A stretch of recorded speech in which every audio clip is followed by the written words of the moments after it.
Okay, we're good. Hello, and welcome to our stream. We're playing Skull Wizards of the Chaos Caverns, and I am Matt, your Skull Lord. Is that what it's called? That is the official title of the GM. Oh, It's Skull Wizards of the Chaos Caverns. Yes. Very cool, very cool. Yeah, absolutely. You see, I have played before, and they have not. So I will be taking them through the game, because one of the most important parts is that you have no idea how to play the game. So yes, we will begin with character creation. Now, throughout the course of character creation, I may ask them to give me words, such as nouns or adjectives. And in those situations, you, chat, are invited to give me such words as well. And I shall use them in the course of torturing them. Also, okay, never mind, my cams are good again. Alright. Yeah, sorry. No, that was just a slight interruption. So, Mystical interference. for most of the course of this game, I will not be talking in this voice because it's very annoying to me. Yes, but Lucas and I will. I mean, Oh. But, yes, players, please begin thinking about what sorts of role-playing game characters these people may be as we go through the mechanics of your character creation. So, you're going to want to make... You both have your places where you can type words open. Yep. Right? We Notepad do. Or Word or whatever it is. You do? yeah. So, Certainly do. first off, make me a list. A vertical column, the numbers 1 through 13. 13? 13. We should have done some pre-pro.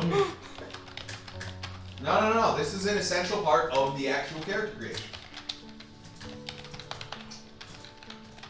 Also, What should we throughout have the on course this of list? this stream, we will see if I do manage to eat my way through an entire party stack.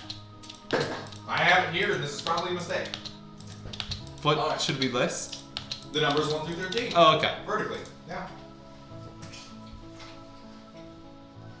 Also, hello, Yo Swiss Cheese. Thank you for following and all that jazz. And Hello, all that Yo Swiss Cheese. jazz. I am Matt, and as you may have guessed, I am also Mattosis in chat. And I'm Isaac. Oh. And I'm Lucas. Yeah. And we're the Congratulations. 4043. We just told them the names that are on our name tags. Maybe they can't read. How do they navigate to Twitch if they can't read? Very They're- carefully. Okay. All right. Accessibility. Alright, go ahead. What do we need to do? Oh, hello, Yes. Ryan from Lucas's Music Theory. Hello, Ryan from Lucas's Music Theory. Hey! Wait. Since you told us your name, you're one person that Isaac can't accidentally dox. Hooray! Look. Look. Now, hold on. I Thank mean, you. no, I have no idea Alright. who Yo Swiss Cheese is. No, it's alright. Yo Swiss Cheese just announced their name. If you dox yourself, we're allowed to dox you during that stream. Yeah, if you dox yourself in chat, Then you all dox chat yourself can- in real life. All of chat can read what you just wrote, so it's not like we're providing any new information. So, yes, alright, so, y'all have your lists? We do. 1 through 13? I have a Excellent. list of 1 through 13. Excellent. So, at number 1, and remember chat, you were invited to supply some as well. Give me a noun. I'm gonna go with potato. Yes, tell the chat your nouns as you create them. Oh, Alright, I'm gonna go with Katie Cat's suggestion of cat. No. No? Katie Oh. Cat is giving me nouns. Oh, okay, those are for you. Those These for are you. for Gotcha. me. Oh, Okay. yeah. oh. Cat And I will not be looking at chat. Me neither, I suppose. I mean, I'll be looking at chat, I just won't be using those words. I'm gonna go with keyboard. Keyboard. Yes. Wherever could you have found that noun? All right, excellent. So we have Cat and we have Skittle. Thank you very much, Katie Cat and Yo Swiss Cheese. You guys have keyboard and whatever you wrote, Isaac. I've already Potato. forgotten. Potato. Good now. Now you must roll one 6-sided die, a d6, if you will, and Mine write is- down that number at number 2. Mine is transparent. Don't worry, chat. You don't have to do this part. This part would not get used. 2. I suppose That's a it could, 4. All right. Write those numbers down.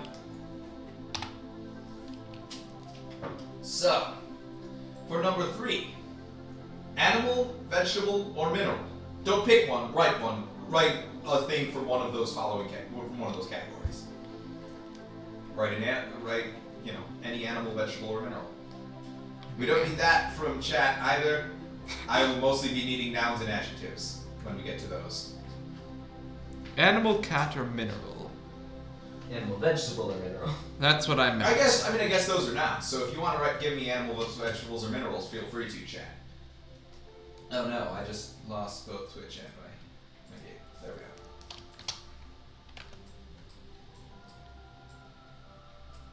Alright. Do you have them? Yes. Yes. Tell chat what they are. Quartz. Quartz. All right. What do you have? How much do I need to know about the things I write down? Because I'm not a quartz expert. You're fine. You're Okay. fine. I have Just a write question. What? What is a mineral? Have you ever played 20 Questions? Yes, a few times. Yeah, that. It's the 20 questions. It's like a rock, but special. It's Okay. a very loosely defined definition of mineral. Any kind of metal will work. The word rock will work. I'm gonna go with a salt lick rock. A rock that's kind of salty. So salt. Sure, I'll go with salt. Okay. Both of you, I see, went with minerals. Interesting. Also, I have you. I'm going to say it's the blood of my enemies because none of you guys can prove me wrong. And it's in a metal cup because, well, I'm a skull lord, so I'm pretty metal. Now, for number 4. Give me another noun. And chat, of course, you are invited to give me nouns as well.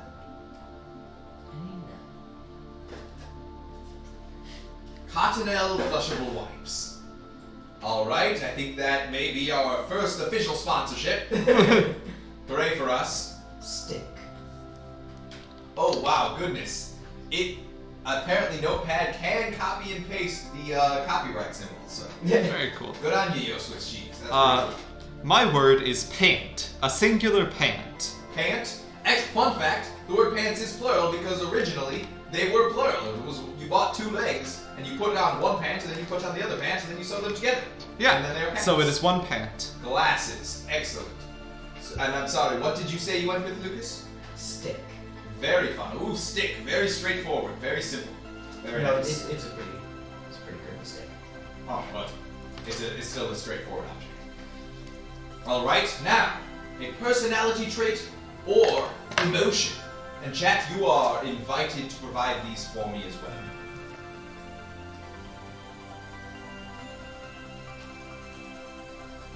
What's that word TJ was trying to... Verisimilitude. verisimilitude. That's my word. That's That is neither a personality It's trait like an nor emotion. It's like an emotion, right? No, it is not. Okay. You must use a personality trait or emotion. Depression. I'm going to go with depressed since that is the adjective form of it, and for my particular uses, it is a little easier to have the adjective form. Personality trait. Or- No, you know what? I'm gonna go with the original version that you gave me because that's the kind of guy I am. My emotion is hyped! Exclamation point. Oh, Katie Hyped. Cat, excited. Your Same emotion is wavelength. Hyped. Hyped! All right. Ooh, excited, Katie Cat. Very cool. Very nice emotion. I'm going to go with Schadenfreude. Schadenfreude. Okay. That is.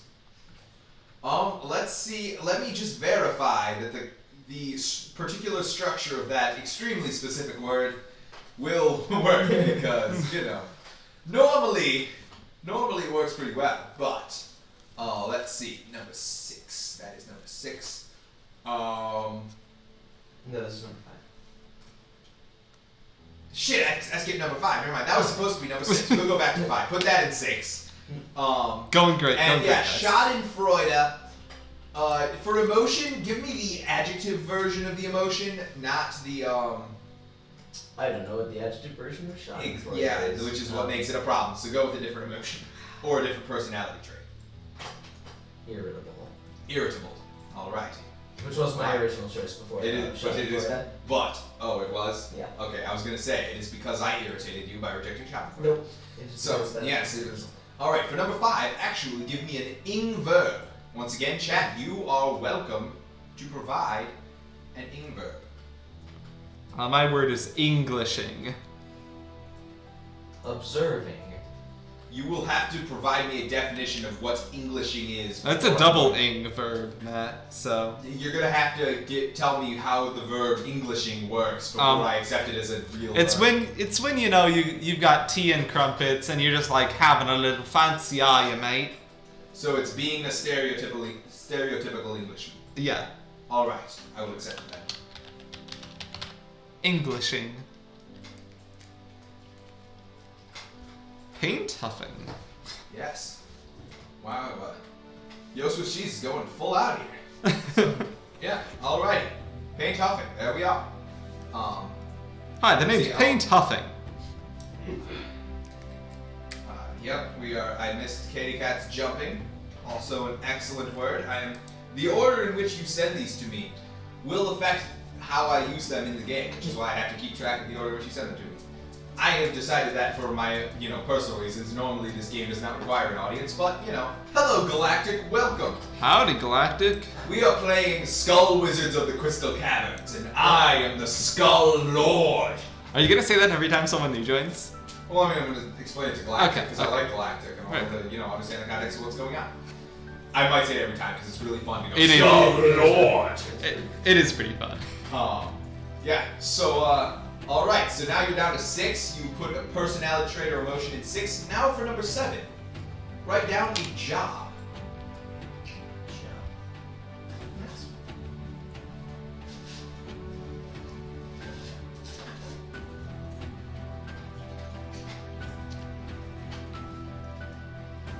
What job have you chosen, Lucas? Well, I had an idea, but then decided. Okay. Also, Galactic, since you're just joining and Matt didn't say it, feel free to chime in with words for the Not for job though. I was gonna say it as soon as yes, Galactic. We are enjoying audience participation on this stream. Galactic, this is basically like Mad Libs D&D. Yeah, sort of. So yeah, Sort of, great stuff. we're inviting audience participation here. You guys are actually helping me run the game for them. So as I go through, whenever a thing comes up that I could use from the audience as well, I will tell you guys, I will invite you, feel free to give me the words in chat, and I will use those throughout the game. Skydiving instructor. I'm gonna go a little meta here. Okay? Professional dungeon master. Alright. That is quite meta. Yes. Now for numbers 8 through 10. Once again, give me some ing verbs. And chat, once again, you are invited to provide ing verbs as well.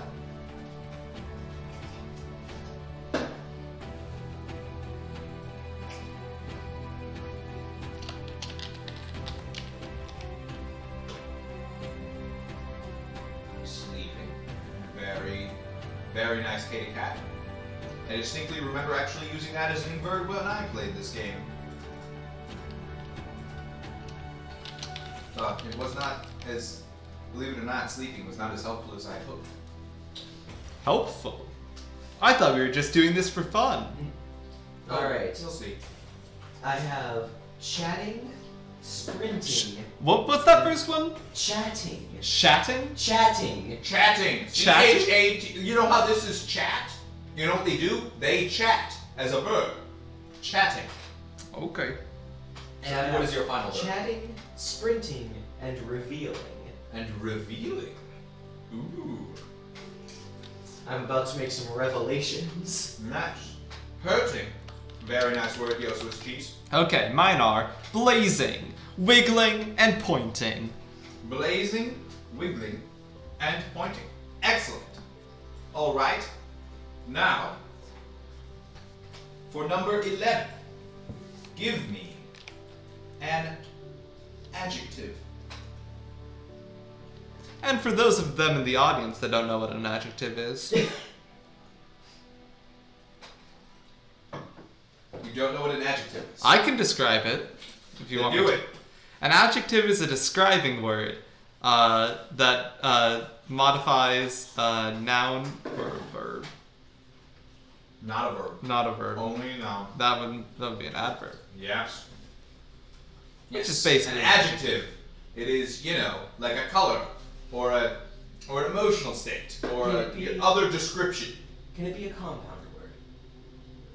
Probably. Fully charged. That's an adjective. That sounds like an adjective to me.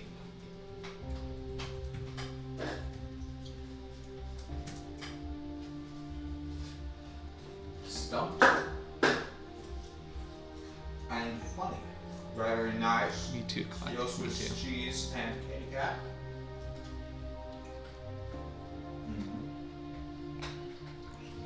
Excellent.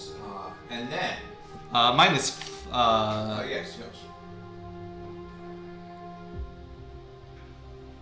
Oh, jeez, I had one and I forgot it. Oh, dang it. Oh, no.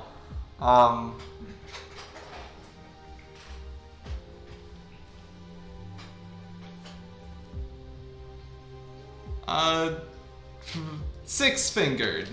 6 finger. Excellent. Alright. Hey, you remembered it.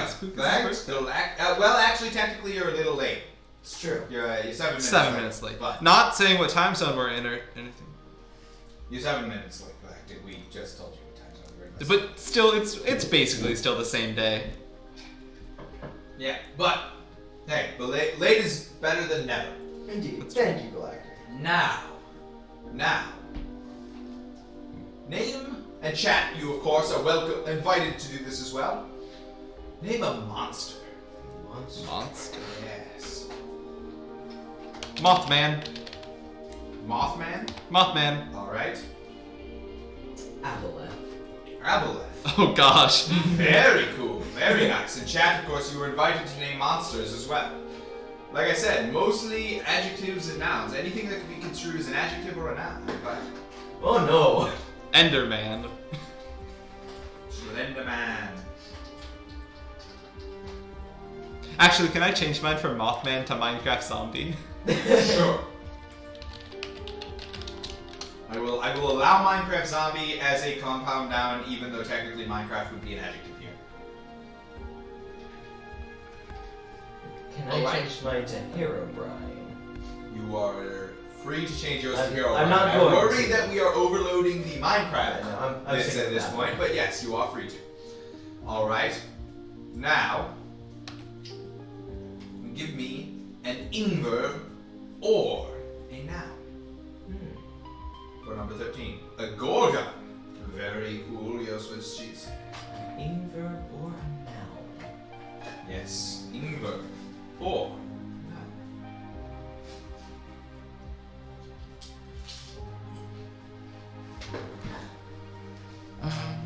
Hybrid. Alright. Sour Patch Kid. Rotating. Rotating.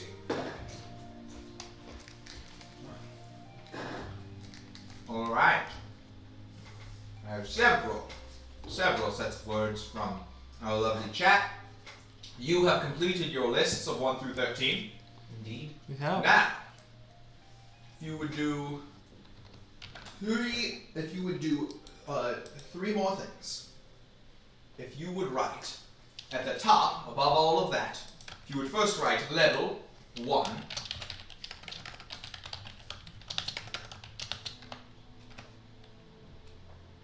If you would put EXP 0. And if you would put shiny gold coins 0.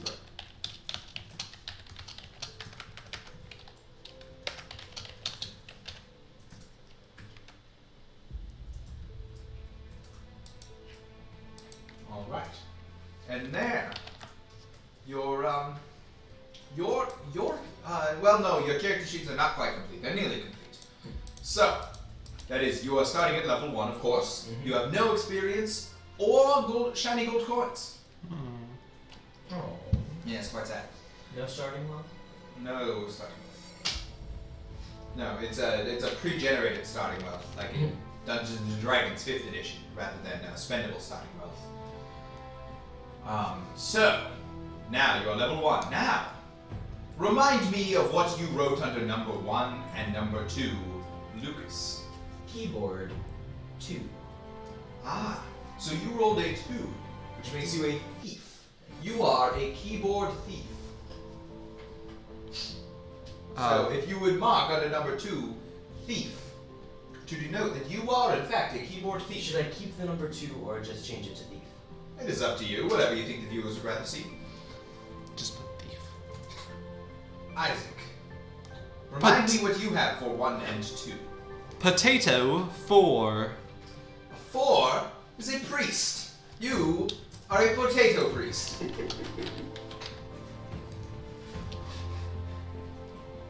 What is this chat that I cannot see?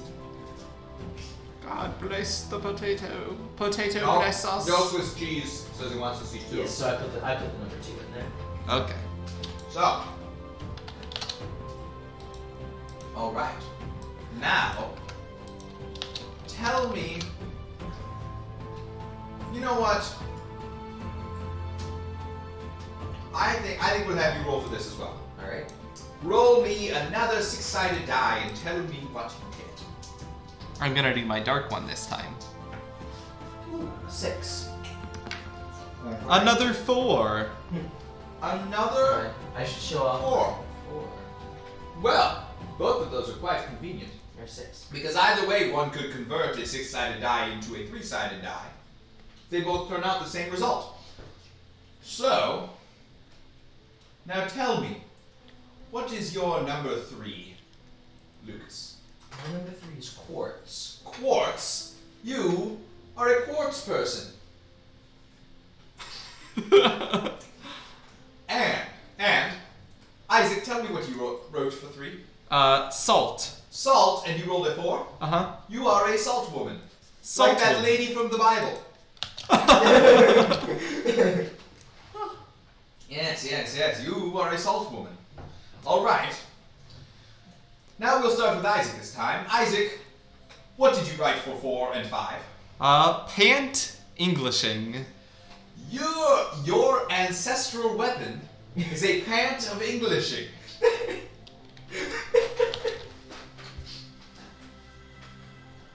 Should we be writing these things down? Yes, absolutely. Okay. Absolutely. At the top or? I don't know. You go ahead and just, if you want, reformat the numbers, right? Replace 3 with race, and then say, and have quartz person, that kind of thing.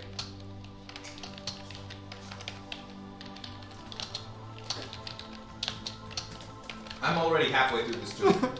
This is not going to last the whole stream. This is upsetting. I should not eat this entire tube. It is a party stack. It is huge. So I take it that my ancestral weapon is a 4 or 5? Or a 4 or 5? What are your numbers 4 and 5? Stick observing. Yes, your ancestral weapon is a stick of observing.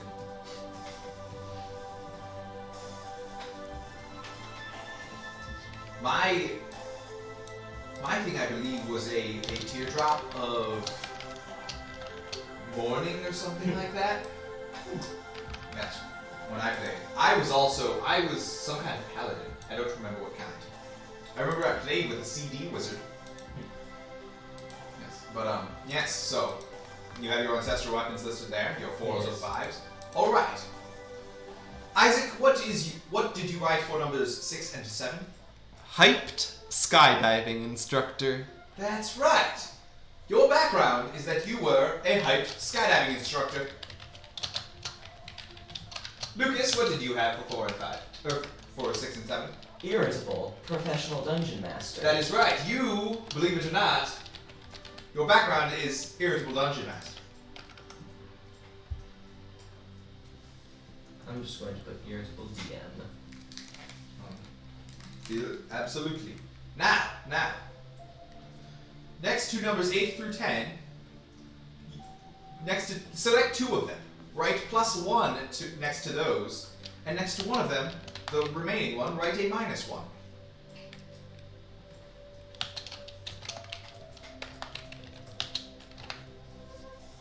Okay. I am good at blazing and wiggling, but bad at pointing. Okay.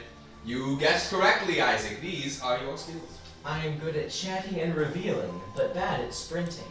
Ah. You are a slow keyboard thief. Yes. As everyone knows, speed is not helpful at all in thieving. Well, no, not. Of course, not. At least not sprinting speed. Now, for numbers 11 to 13, don't worry about them. Those will come up later. Now, please, Lucas, if you would send your final character sheet. Do any remaining formatting you wish to Do I perform. need to have a name on here? I invite you to name your character. You do not have to, I suppose, if you don't want to. Oh, we're getting into this, huh? Yeah. And I can name this character whatever I want? No. I, as Skull Lord, reserve the right to veto any name which you, Isaac Friedman, propose. I trust Lucas's names, but Oh, I'm gonna make you regret that. please do. Trust me. I will never regret an instance of playing this game any more than the first time I played it. Where someone played as a, I believe, fox woman and had the +1 to yipping. That's right. That's right. That happened. But without knowing how character creation exactly worked, they managed to have a fox woman with a +1 to yipping. Dollar in the dox jar. Who was doxed?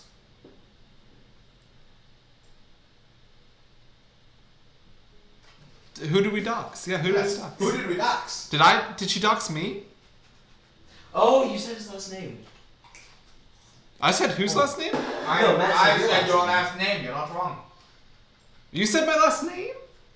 I don't know. I didn't notice. Yeah, you said, I reserve the right to veto any name you, Isaac. You, Isaac's surname. Alright, Oh, well, dollar in the alright. dox jar, Matt. If only we had a dox jar. We do. No, we don't. We haven't made it yet. Damn. All right. Alright, I am sending my thing over to Isaac. What did you name your character? Johnson Jeffrey Johnson. Wonderful. Johnson is the name of your character. Johnson Jeffrey Johnson. I understand that, but that means that if you skip the middle name, as is often done in colloquial speech, you are literally the brand of, like, various household health products. Johnson Jeffrey Johnson. I understand. The Jeffrey is very important. My name is I'll Hamlab Shinglehornson. No, it is not. Okay. I'm very glad I reserved that right. Johnson Jeffrey Johnson is fantastic. I think I will call you Triple J most of the time, for sure. Sick. Alright, I need to figure out a voice for Johnson Jeffrey Johnson. The Absolutely. formerly irritable dungeon master, now keyboard thief. Does that mean he steals keyboards, or? Okay, I get to decide. I just wanted to make sure. You are a keyboard thief, my friend. I'm a keyboard thief. It is an ancient medieval fantasy time, so I don't know where the keyboard comes in, but have fun. Then again, I played a game with a CD wizard. Olarfo Yemonat. He summons what? No. Well, what do you want me to do, Matt? Literally anything that is better than either of those, which is most things. Okay. Why not like M. Night Shyamalan Ding Dong? That No! one's not too bad.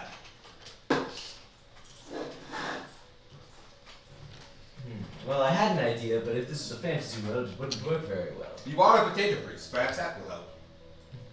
You know? I don't think there are many, there's much cybercrime to be done in this high fantasy world. Katie Cat asked if you just steal the keys off of people's keyboards.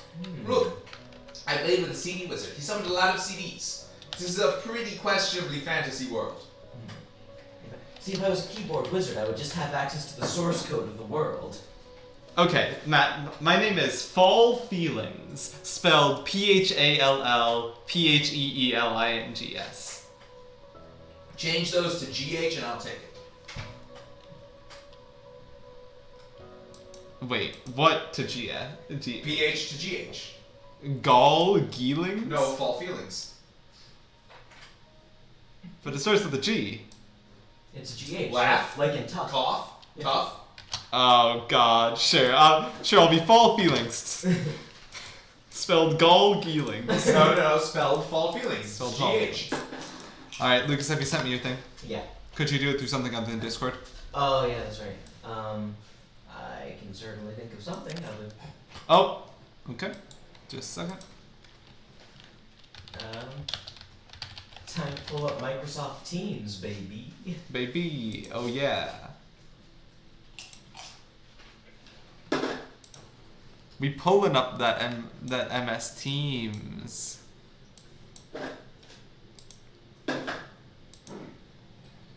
Now let me upload a new source to this. A new image. Matt Vamp. Hello. I am your Skull Lord. And I am vamping now. This, I claimed, was the blood of my enemies. As you can tell from the fact that this cup is, all sweaty and frosty, it's clearly pretty cold and not blood. It's actually an Arnold Palmer. I made it myself. It is quite good. I enjoy it quite a bit. Lucas here made the lemonade that went into it, and I bought the iced tea at the store. It's pretty good. Country Time. Not a sponsor, but they could be. I never mentioned the name of the brand, but there you have it. I did. Yes. Congratulations, we've got Oh, Lucas, yours is so tall. No, and then also I'm eating this party stack of Pringles, and unfortunately it looks like I'm definitely going to finish the whole thing, which is really sad for my health, but my tongue is pretty happy about it, so you win some, you lose some. Would you like me What to are you all eating? Would you like me to reformat it, Isaac? Just a second, I can figure it out. Alright. What are you all eating today? Or what have you eaten, if you are not currently eating? Let us Yes, talk about all of you, tell us what you're eating. Let us talk about our meals of the day as we wait for things to happen. Yours was cheese M&Ms. Those are pretty tasty. What kind of M&Ms? Are they special or regular M&Ms? Okay, hopefully you guys can see that. I don't know if the images are like super low resolution for you. Regular. No, you can never go wrong with the classics. Unless it's Lay's potato chips. Those are just kind of meh. Are you checking out stream? Can you see that very well, or is it just? Oh yeah, it looks fine to me. Okay, cool. Beautiful. Fantastic. Beautiful, wonderful character sheets. Alright. Cheez-Its and a Crunch Bar. Oh, yeah. Cheez-Its are manna sent from heaven by the Lord God himself. We should put Cheez-Its on the grocery list for next We time. really should. Oh, and nacho. Crunch Bars are pretty good too. Oh, nachos. I also could go an with some excellent nachos choice. right now. Y'all, can we take like a 10-minute nacho break?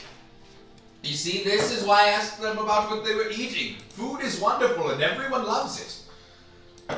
Alright. You all have your character sheets up for our lovely audience to see. We do, and Nice. perhaps we will update them as the story progresses. Absolutely. Mm. So, we shall open as one so often does in a tavern. We see the camera drift in through the swinging doors, the swinging saloon doors as a patron enters, and they swing back at the camera and then back in, and the camera pans in through the doors and takes a sweeping view of the crowded and packed tavern. Dozens upon dozens of people in this dimly lit, dark wood-lined, smoky space. You can hear the hustle and bustle, and you can smell the smoke and the food and the beer. And then the camera pans left towards the bar, where a surly barkeeper stands polishing a glass with a rag that's definitely just making it dirtier. And then turns over to the right and zooms in towards a table with two people sitting at it. A quartz person and a salt woman. Please tell us what these people look like. Would you like to go first? Y'all know Chroma Stone from Ben 10 Alien Force? No. No. Well, crap. Hey, 1 second. Let me Google a picture of Chroma Stone from Ben 10 Alien Force. I'm not gonna do that. Alright, so, I'm the Skull Lord. I don't have to do work that I don't want to do. you see a figure. Quartz? Yeah, quartz can be purple, I'm pretty sure. Actually, quartz is frequently purple, specifically amethyst quartz. Beautiful. You see a purple figure. Chiseled figure. Literally chiseled figure. Ha ha ha ha. All right. That's Chroma Stone. It's on stream right now. This is what Chroma Lucas looks Stone. like. Yeah, it's kind of like that. I don't know if we are violating any copyright laws by doing that, but It's fine. It's gone. It's gone. All right. So looks like that. Pretty much like that. All A little softer. No omnitrix in the center, obviously. That shade of purple. A bit of a lighter shade of purple. Very cool. And what is Johnson Jeffrey Johnson, our Chroma Stone resembling fellow? Chroma Stone, or Johnson Jeffrey Johnson.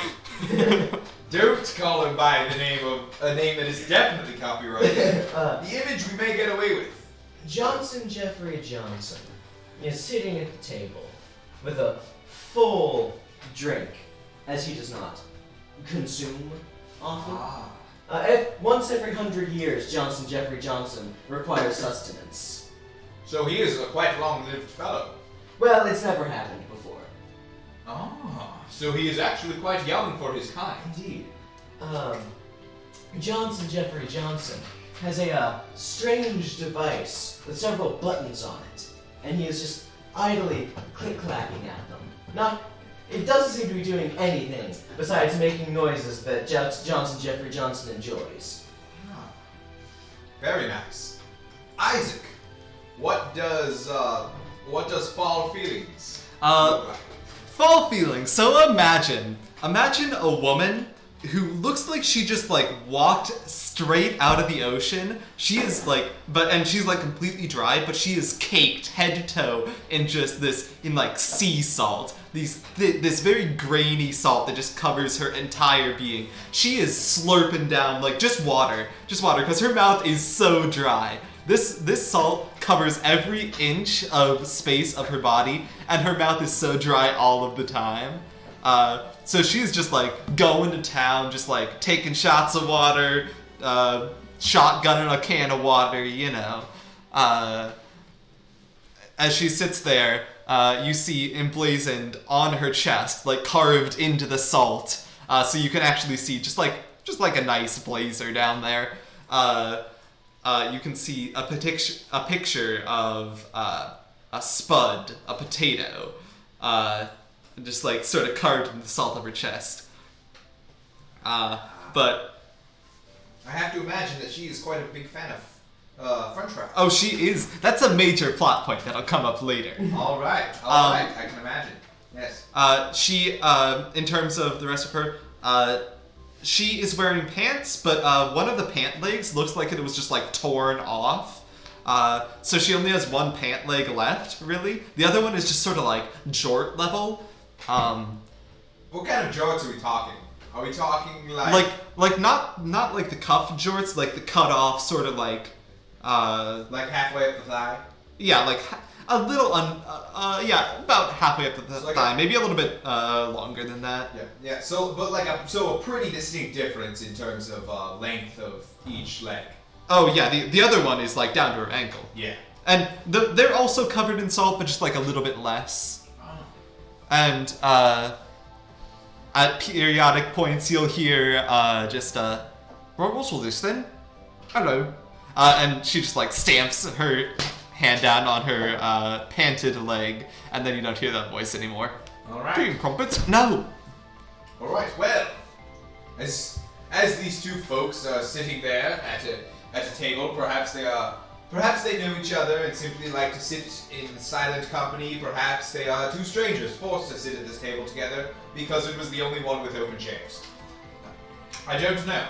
Either way, As we see these two strangers, we realize that they are surely about whom the story is. After all, everyone else is just regular old humans. These are clearly the main characters, anime style. We turn back to the door as we hear a loud slam. We realize that a dirty peasant has thrown open the doors and they have banged against the walls. And the bartender looks up from his dirtying of the glass, and he says, "You dirty peasant, I told you never to come in here. Get on out. Take you and your dirt and filth on out of here. This is for non-peasants only." And the dirty peasant says, No, I cannot leave just yet. I have come seeking heroes. You see, I have lost my jumping cat in the dungeon. Please, if any heroes would find my jumping cat in the local dungeon, I will give you each a shiny gold coin. You know, I feel like this is a sort of call to action for someone. Aye, that would make sense. Well, if you're going hard on an accent, then I guess I gotta go hard too. Yeah, I guess so. That's her voice. No. Is she a big smoker? She is a big smoker, but that's not part of the voice. I'll figure it out. I kind of like the original voice. I felt like it worked. As a professional dungeon master, I have many voices, and they'll probably all pop up at some point. Matt, here's the problem. I don't remember what that first voice was. Okay, wonderful. Just keep working on the voices as we go. So, the dirty peasant glances over at your table. He notices you talking. And based on the snippets that he can make out, it seems that you might be talking about considering his offer. And he points at your table and he says, You be the heroes who will save my poor jumping cat from the horrifying hazards and monsters of the dungeon. Please, a shiny gold coin each. That's a lot of money. And I really just want my poor pet cat, Fluffy, back. The potato up above does believe in saving cats or whatever shit. And you'll give us money, you said? Yes, one shiny gold coin each. It's got a whole fucking lot of money. I'm not really sure how I, a peasant, have that. Yeah, I was gonna ask you the same sort of question. It's my life savings. I'm that desperate to save my poor cat. He really likes his cat. Yeah, Yes. no, I appreciate your commitment. Please save my jumping cat. Hey, Right? you, who I may or may not know, depending on how the circumstances have arisen. Would you like to embark on this Why don't you choose whether or not you know this person? I didn't know we were allowed to canonize stuff for the other characters as well. Well, one of you has to make a choice. You, my closest compatriot since the 5 minutes I walked out of the ocean. Ah, yes. Aye, Johnson, Jeffrey Johnson. Yeah, sure, we'll do it. You got the money? Can we see it up front? Yes, look here, 2 shiny gold coins. No, I have actual coins here. Wait a minute. I have coins here. Money. 2 shiny. These are silver, but don't worry. It's because I'm working on my alchemy. So far, I've only got lead to silver and silver to gold, so it's like a 2-step process. So they're only silver right now, but I promise, by the time you return, they will be 2 shiny gold coins. I believe you. I don't, but the potato does. So, will you save my cat then, heroes? Yeah, sure. I really do not have much else going on, so... I'm pretty bored, I gotta be honest. Oh, It sounds like it could be interesting. Thank you, great heroes. I promise you will not regret it. And yes, Katie Cat, the voice in the sky, Katie Cat is right. You must always save the cat. Wait, no, hold on. What the fuck was that voice in the sky? What? It was Katie Cat, did you not hear it? No, I heard it. It was just like loud and booming. That's crazy. And do not consider there's more things in the sky than your precious potato. That's blasphemy and heresy, and I will not stand for it. Potato, forgive me. And then I punch him in the face. Okay, so potatoism is a monotheistic religion.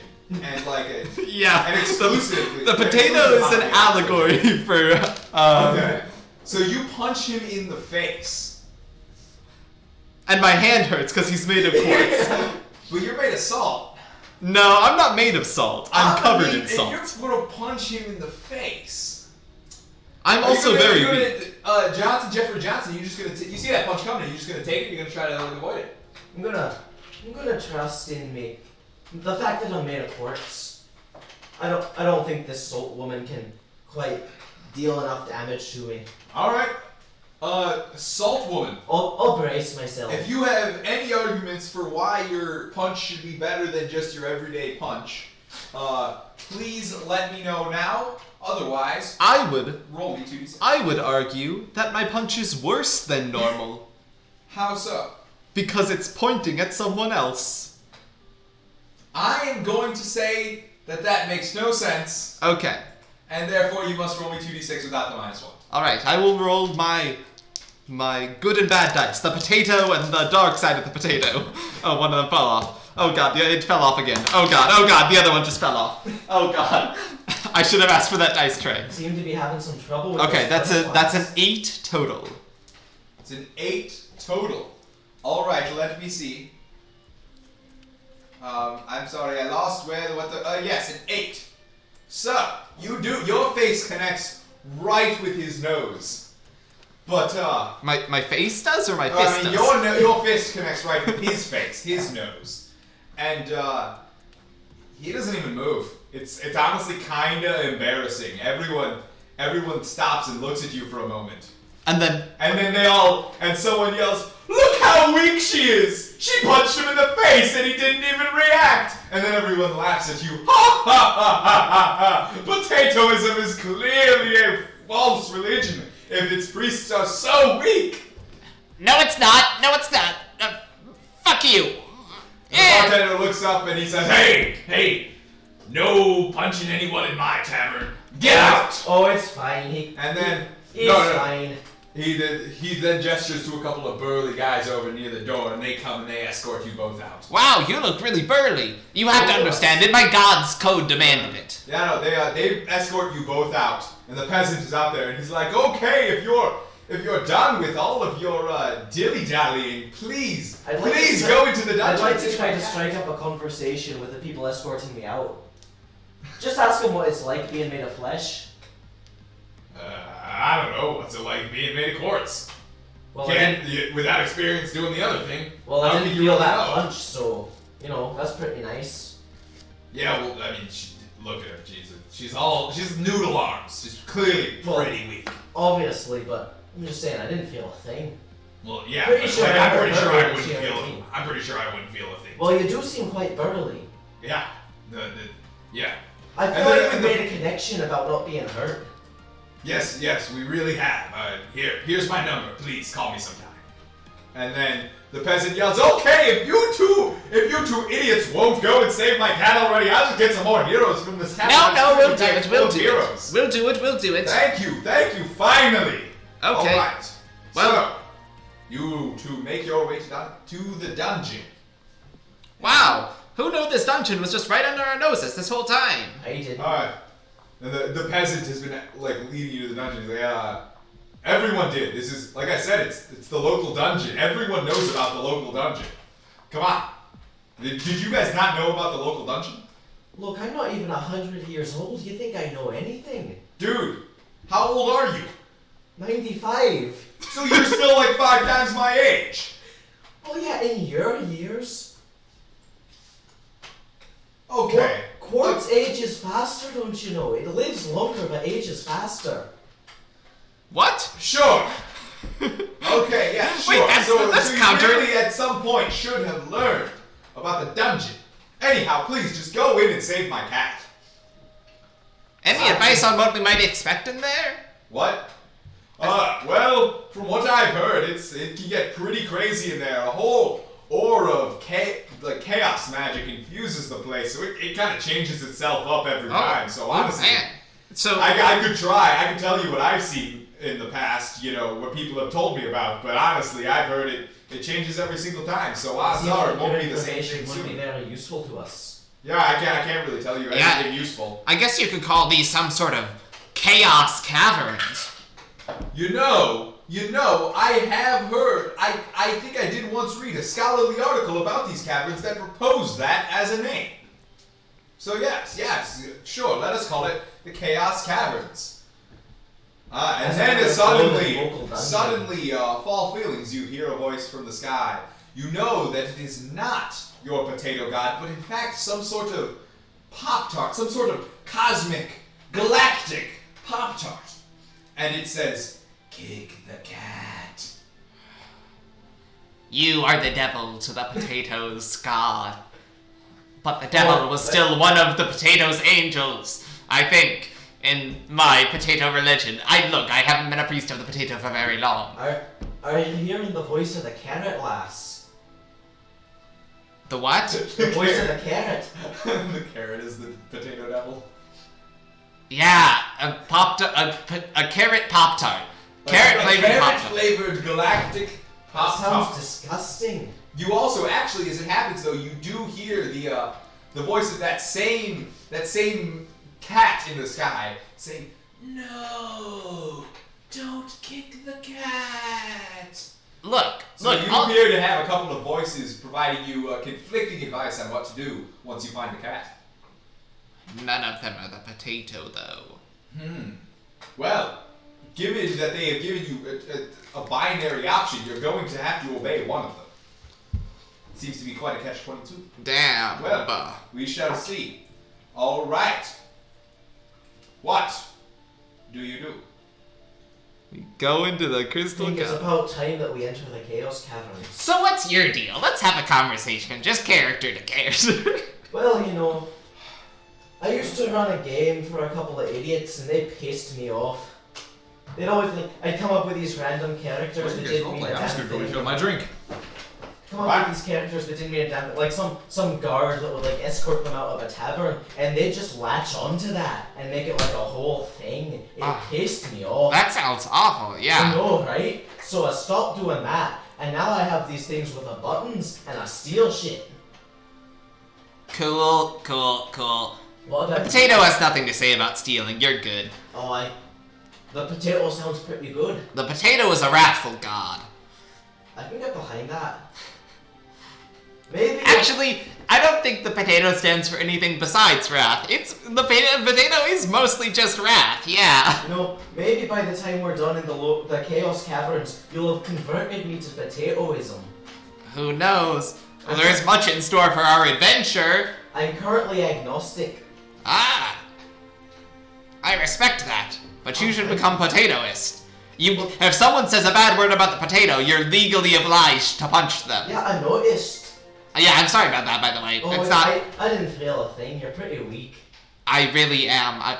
Do you want to know my whole deal, or I lay on me. Yeah, so once upon a time, about an hour, 2 hours ago, I was a skydiving instructor. But then one of my kids, the ones I was teaching to jump out of the plane, pushed me out of the plane instead. They were troubled kids who had chaos magic infused into their brains, as people are. Is that how flesh people work? Yes, it is, because I am technically flesh. But then it kind of pushed me out of the plane. I didn't really have a parachute, and I sort of crash landed in the water, and just it might have been longer than an hour ago. Come to think of it, I just sort of woke up on the shore just caked in this stuff, and it will not come off. I had a potato laying next to me, and it is my new god. Alright. That's a pretty compelling backstory. That's the best I can do with such short notice. Oh, fair. Very fair.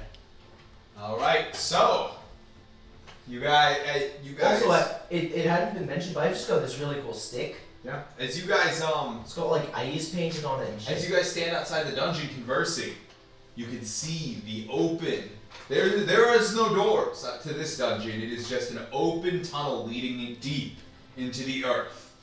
You can't quite tell if it's rough-hewn stone or just a natural tunnel in the rock, but you can feel its power beckoning.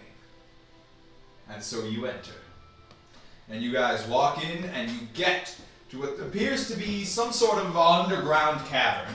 This is you think this one is probably a naturally formed cavern. However this dungeon started, it seems that someone may have come in an already existing underground chamber.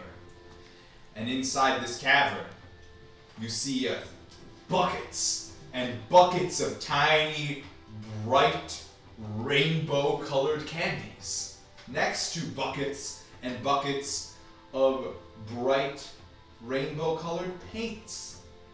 And it appears that these tiny candies, these Skittles, are huffing the paint.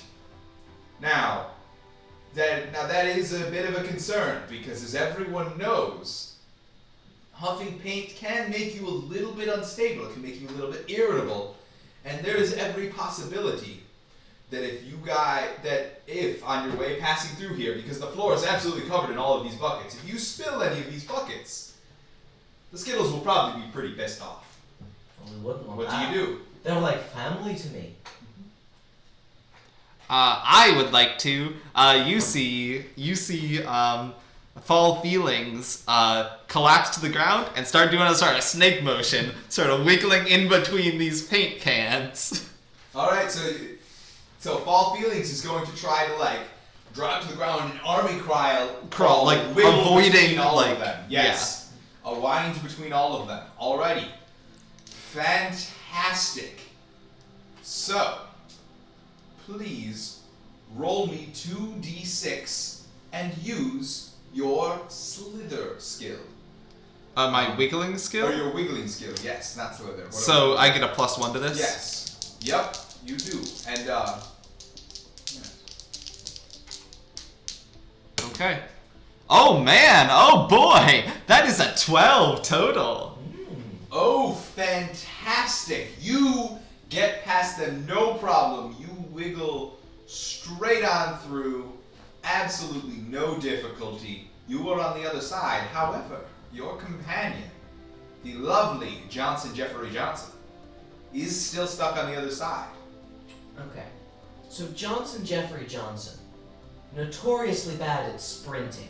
This is true. Because Jeffrey Johnson is a very slow, methodical walker. He just does not have it in him to sprint well, because that would mean, as a quartz person, Jeffrey Johnson is very in tune with nature. So when he walks, he does his best not to disturb anything. So this is natural for Jeffrey Johnson. What is natural for Johnson? To walk through this without disturbing the buckets of Skittles. Okay, because he's a quartz person? Because he's a quartz person and is bad at sprinting. Ah, so he's a very careful traveler. Yes. Okay. So As a quartz person, he's very in tune with nature, so he does his best to never disturb anything while walking. okay. So as a quartz person, all right, then in that case, you're just going to carefully tiptoe through them. In that case, you are going to have to roll just a straight, unmodified 2d6. If you had been able to persuade me how your class background or weapon would help you, you may roll an extra d6. Oh. Yes. Is it too late to do that? I will give you one more chance. However, you have already constructed a pretty solid argument for this, so it'll have to be pretty good.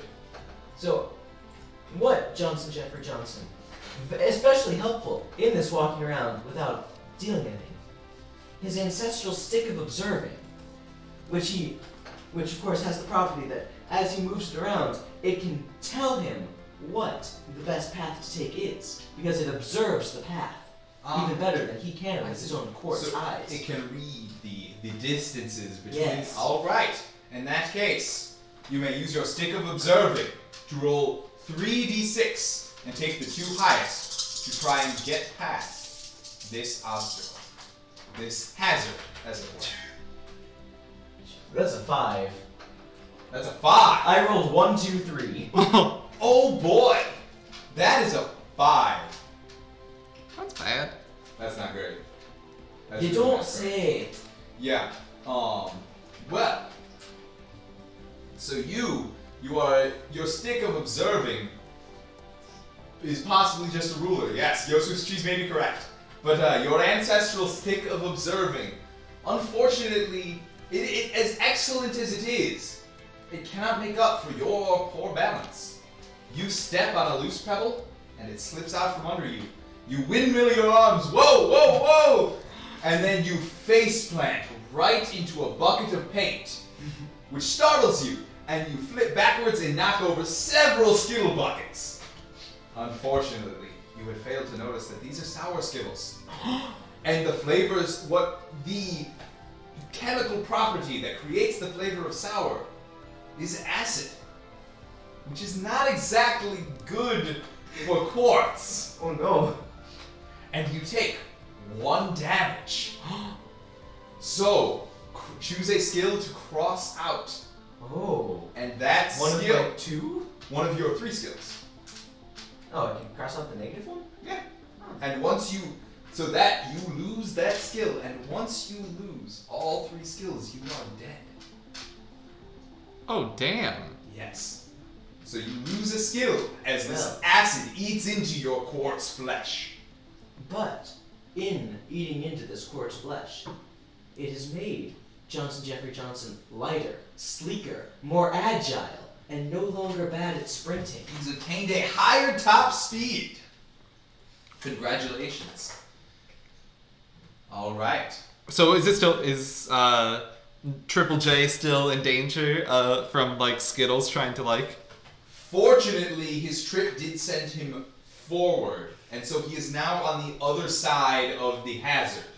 Unfortunately, that does, because he didn't successfully defeat this hazard, that does mean he does not gain an experience. However, I'm sorry, what is the name? Fall Feelings? Yeah, Fall Feelings. Did in fact successfully defeat this hazard and therefore gain 1 EXP. Ooh. Yes, congratulations. What does that do for me? Once you reach 5, you can level up. Level up. Yes, you may level up. I'm Alright, trying to think of the best way to Let me do this. verify. Just a second. Yes, yeah, you know what? I think we'll play with the variant rules just because it's fun. So, you each have class powers. I doubt either of you would have wanted to use them yet, so it's probably fine. But, thief, you may steal 1 item from anything or anyone per dungeon. Nobody can stop you, and no one can steal it back. Not even the shopkeep or another thief. Beautiful. And priest, you can pray to potato to turn any roll into a coin flip. A tails is treated as, you know, a 2 through a 6, a miserable failure, much like our friend Triple J over here. And a heads is treated as a 10 or higher, you know, a unequivocal success, much like you rolled on this past one. Gotcha. So yes, once per dungeon you may steal a thing, and any roll, Ms. Fall Feelings, you may turn into a coin flip. If you need a coin, I have one right here. Can I have it? Oh yes, I did not know if you needed one. Thank you. I do need one. Alright, there we are. So, you have successfully made it through this small cavern. And now you notice that on the other side of this, it seems to have been carved out by pickaxes. You're starting to get into what appears to be a worked section of the dungeon. It's still not exactly, you know, well made. It's not finely made or anything. It's not particularly pretty, but it is rough hewn stone. It is not naturally carved. And as we're going, we hear a voice from the heavens say, "Hey, could one of you who's not streaming face cams restart the music? Because I didn't have it on repeat. Please." Alright. Is that potato? So, yeah, you do that, Lucas. I will narrate what happens next. Cool. So, congratulations. You make it through, and you see this rough-hewn tunnel descending downwards. You have not seen the cat yet. So, I assume you continue forward. And hoping for the end goal of that beautiful, those beautiful shiny gold coins. Continue forward faster than ever. Yes. Yes. And, alright, you travel down. You travel all the way down this next tunnel. and you find a small worked room, carved out with pickaxes.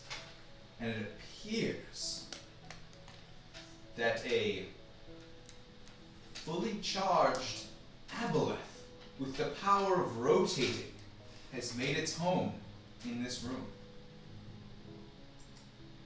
Damn. What do you do?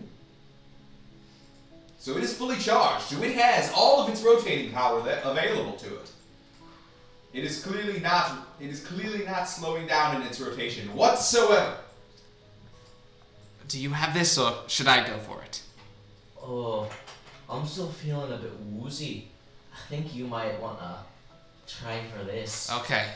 I walk up. I look up at the aboleth, and I say, "Hello. My name is Fall Feelings. We are both of the ocean, you and I. You, a giant fish thing that is really cool, and telepathy, I think, is what I've read in my school books that you can also do, which that's really neat. And me, I'm just covered in all this goddamn salt. So really, we have all of this stuff in common, don't we? And I would deplore you. Can you please? You deplore it? Accuse it of being deplorable? No, I would Implore it? implore you, please, give passage to me and my companion over to the other side of this cavern by rotating us around. So you ask this monster to relocate you to the other side of the cavern. Yes. Rather than do any kind of, any kind of bad things to you. All right. Roll for it. It's going to be an unmodified 2d6. Okay, wait, no. Wait, no. You know what? This is going to be 2d6 minus 1. Why? Because you're very bad at pointing, and it is very confused as to what the other side of this cavern means because you pointed up. Okay. Can I have an argument to be made that me being a salt woman gives me an advantage on this? You can argue that a salt woman is helpful. However, that is neither your weapon, your background, or your class. Oh, so race can't help at all? However, given that you did speak to it in English, presumably, I will allow your pant of Englishing to give you an extra die on this roll. Okay. You will be rolling 3d6 at a -1. All right, sounds good. I didn't know my race couldn't do it. Okay. No, he tried the quartz argument, remember? Oh, yeah. Technically, the argument I was going for was because I'm bad at sprinting, I should be good at this. Well, yes, technically you tried to use a penalty to a skill to grant you a bonus on not that skill. Okay, so I rolled a 7. Which arguably, by not taking the -1, that would give you a relative bonus. You rolled a 7. Yes. Okay, let us see. All right. A 7. Congratulations. The aboleth looks at you and it says, "Yes, ocean woman, I accept your plea. If you should agree that I am quite cool and powerful, and all my spinning is pretty awesome." It is hella rad, my dude. And so, the aboleth smiles and it says, "Your words please me." And it reaches out to both of you with its mind and begins to whirl you both into wild spins, and you whirl up the cavern, up around the direction you pointed, and down the other side. So, you are deposited safely on the other side, but quite nauseous, and you both vomit profusely before you are able to move on.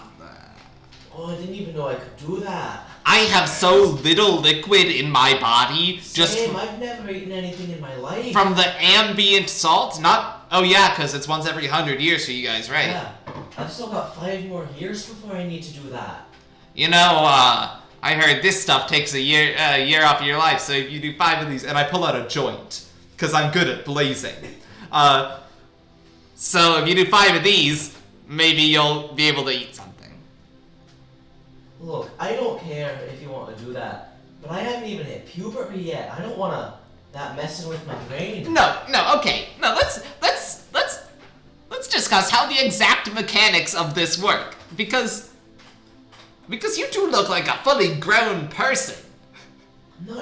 Not even 100 years old. Alright, never mind. We can move on. Your whole deal is just a bit confusing to me as a person. All Yeah, right. tell me about it. You're not living through it. Okay. And so you guys discuss this with Fall Feelings offering Triple J a joint as you step down what appear to be stairs that have been carved out of the rock. This is slowly becoming more and more constructed. And you reach the bottom of the staircase, and there seems to be a problem. There is a door in your way, and it's definitely not going to just casually open.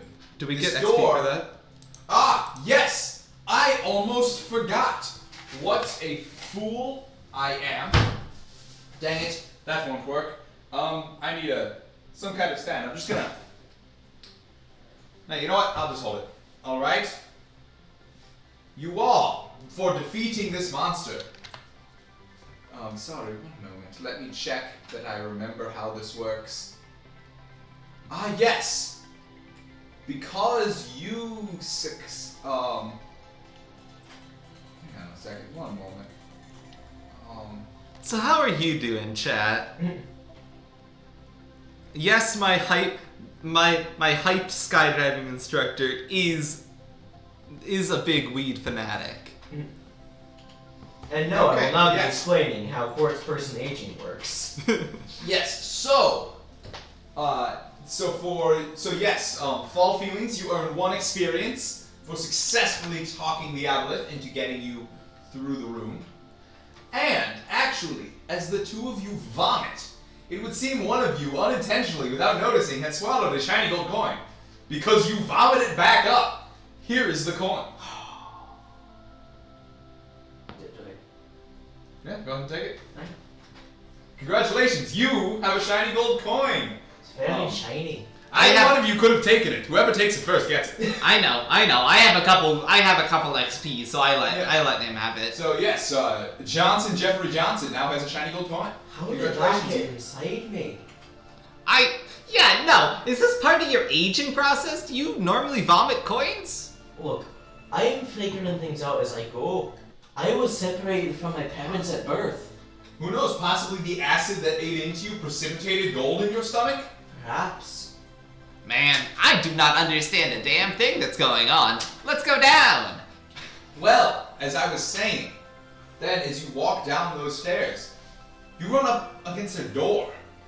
This door, in fact, less than a door, it appears to be some sort of constructed wall sealing off the stairway.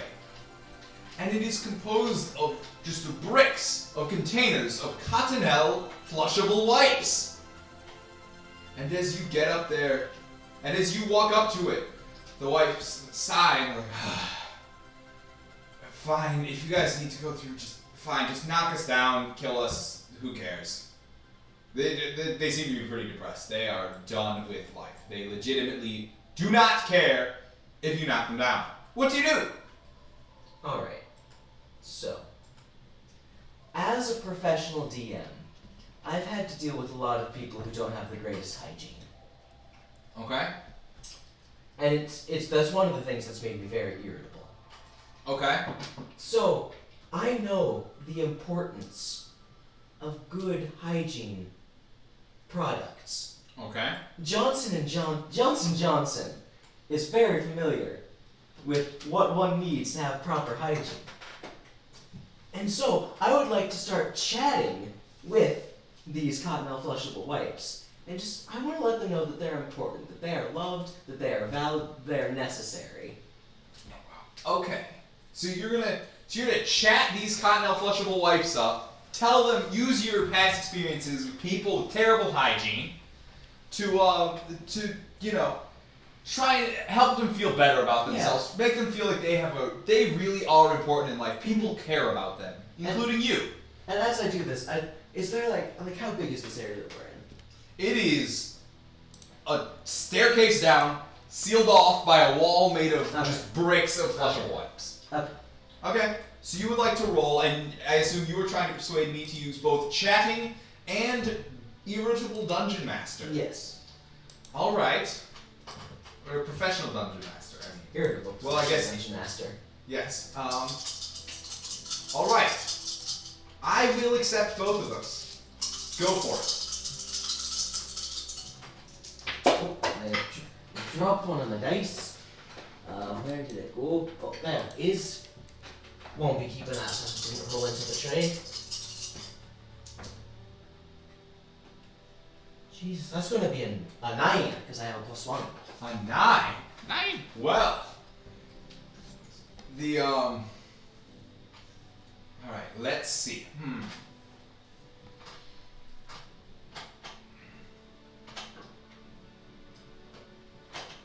Okay, yes. So you talk to them and you tell them about how important they are, how much people care about them, how important they are to people, and you know, you really start. You know, obviously, depression is not something that gets fixed right away, but it seems like today is going to be a better day for them. It seems like you have really helped them. They're like, you know what? Yeah, thanks, man. You really did make us feel important. You made us, you made us feel like people really do care about us. You know, if we were to just disappear, there are people who would be sad. Yeah, you know what, man? Sure. Go on ahead through. But also, you know, I think some of that smell you might be smelling might be not just your players. Why don't you take one of us with you? Try using it once in a while. You get pretty savagely humiliated for your personal poor hygiene as you are sent through. But you do successfully get through. Congratulations. Congratulations, Jeffrey Johnson. You have received 1 experience for bypassing this door. Lit. All right. Well now. And I know that he got a little prize when I was the one who went through the room. Is there any sort of gold coins for you, boy? No, there weren't any gold coins for the Skittles either. Oh, Now. damn. So it's only when Damn. No, you bypassed the Skittles, not Lucas. Now, you guys bypass through this door, Think you're going. and suddenly you start to regret, especially Jeffrey Johnson. You look through and you're like, oh man, maybe we should have just cheered them up and then gone home. Because on the other side of that wall this room appears to have been constructed of flagstones. This is slowly becoming more and more developed. There's a flagstone floor. And inside this room is a 6-fingered Minecraft zombie with the power of Sour Patch Kids. And Sour does not seem to be your friend. What do you do?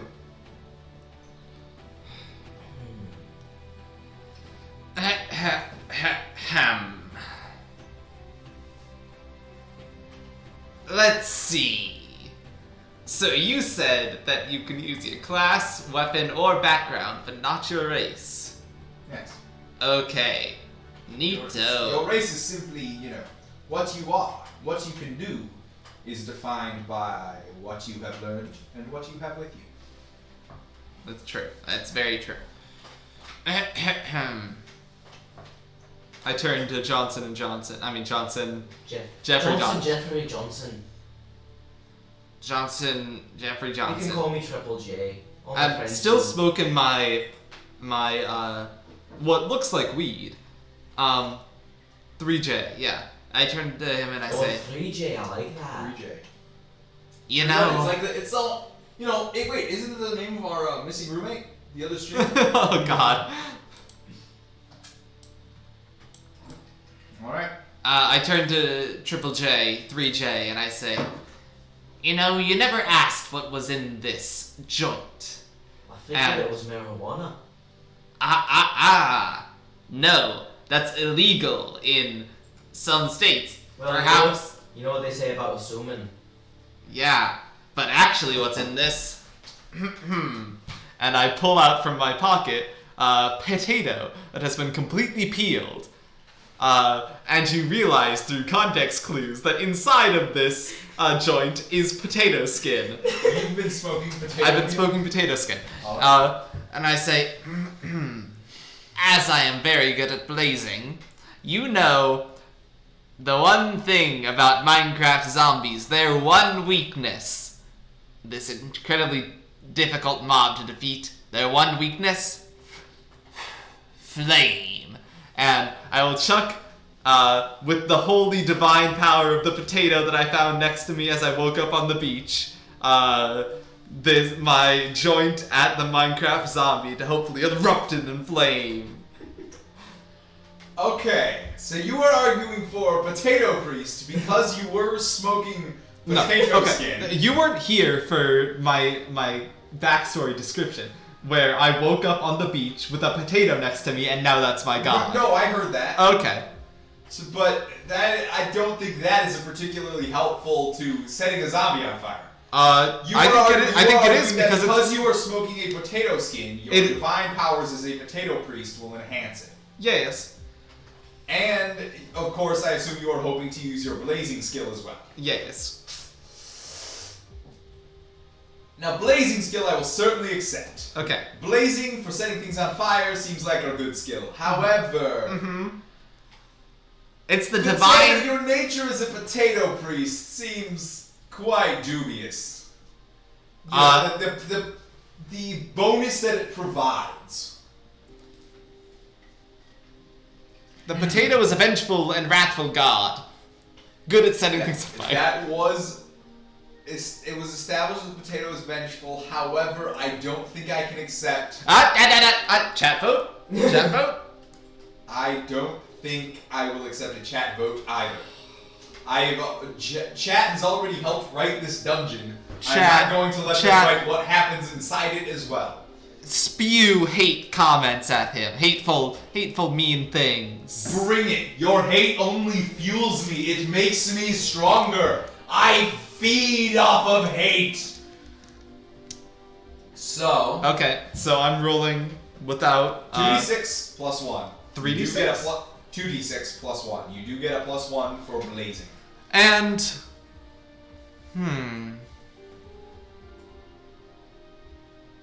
let's see.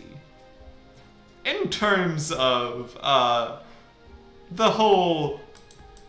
the vector of this adventure, would you say we are? How close to done would you say we would possibly be? I would hazard a guess that, if this dungeon could be measured in terms of number of floors, you are reaching, and assuming they follow the pattern that you have established so far of, something in front of a monster. Of course. It would seem that you are on floor 2, and there would, actually you, as a quartz man, have a vague knowledge of seismic activity, and you would hazard a guess that based on, just the local geology, a dungeon would probably not be physically stable beyond, 4 floors. Okay, alright. Yeah, you know what? I'll just roll. If it goes badly, whatever. Are you talking about your potato priest thing? Because that has unlimited uses. Oh, okay. I didn't know that. Yeah. I thought mine was like his. The thief is once per dungeon because that gets you a whole second Yeah, item. you know what? Let's make this a 50-50 shot, folks. Yeah. Yeah, so you could either steal the item from the priest, or you could, potentially, if you find any items in here, you could steal those. But yes, go for it. So flip that coin.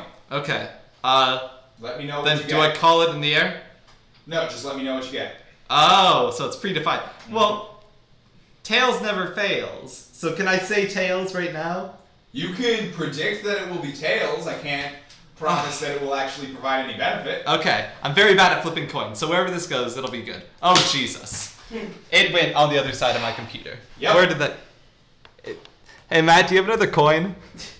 I don't know where that Alright, went. but I want that coin back. Yeah, I'll wasn't find it. ordered. I'll find it wasn't after one the that stream. matters. Is it? Where did I it thought I heard go? it hit the ground. I do not see it. Okay, this one. This one will flip better. I'll flip it better. Flip it onto your mouse pad, perhaps? Oh, Jesus. Oh, okay. Flip it low. I'm to the ground. flipping it low. Okay, that's heads. Heads. All right. Your blazing potato joint strikes the zombie square in the forehead and sets its head ablaze. It groans in pain. Unfortunately, it doesn't seem to have killed it, so now you have a hurt, but now flaming zombie to contend with. Ah, the potato.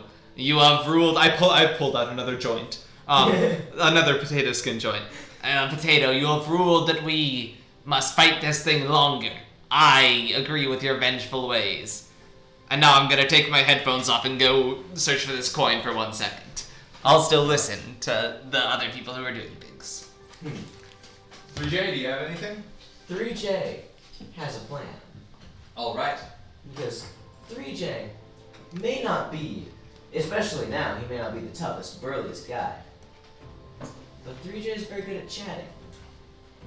And 3J has the number of someone who is very burly and good at fighting. 3J does have the phone number of someone who's So very 3J is gonna phone a friend. He's gonna phone a friend. Okay, yes, absolutely. Go for it.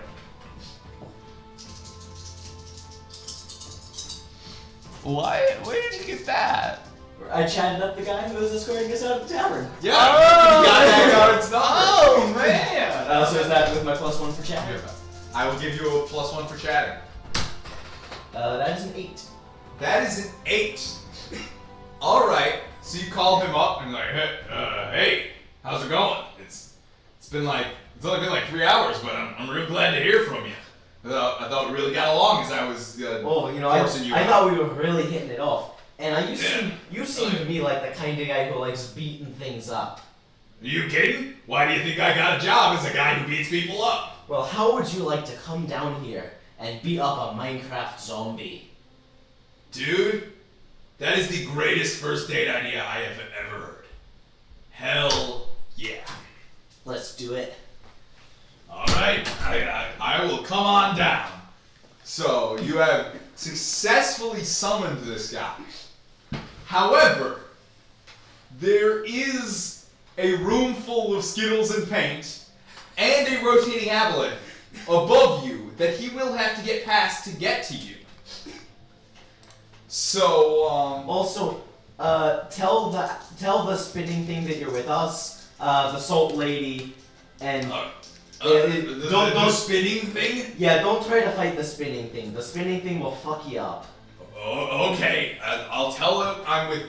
Salt lady. Who should I tell? Salt lady? Salt lady and quartz person. Okay, I'll tell him I'm with Salt Lady and Quartz first. Also, be very careful of the Skittles. Alright, yep. Why am I being careful of Skittles? Look, they're acidic and they really fucked me up. Yeah, alright, yeah, I'm lighter than I used to be. I don't know what that is supposed to mean, but okay, sure. Alright. And then he. So.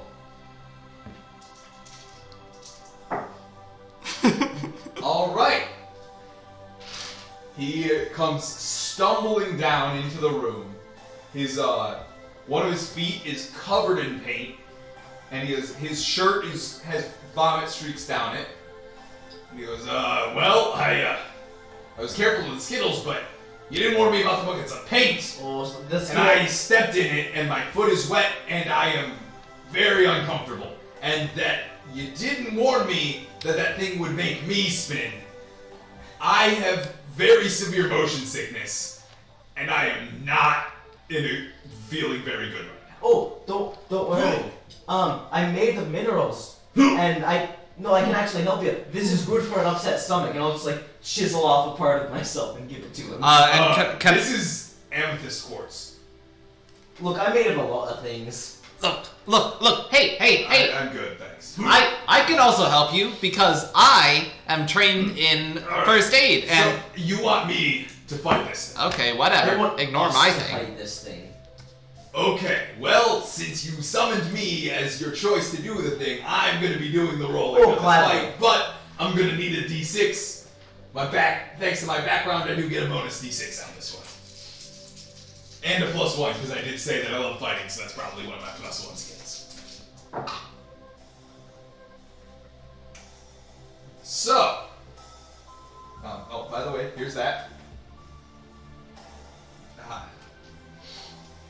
Yeah, so he goes in and he's like, all right, flaming zombie thing, I am gonna fight you. And then he goes in and he starts swinging, and that zombie starts summoning Sour Patch Kids. Armies and armies of angry, tiny, very, very mean Sour Patch Kids. And he starts punching the zombie and he's like, haha, got you, zombie. Meanwhile, the Sour Patch Kids are just climbing up his pant legs. It's really bad. And he eventually is like, oh no, stop climbing up there. No, I do not, this is not okay.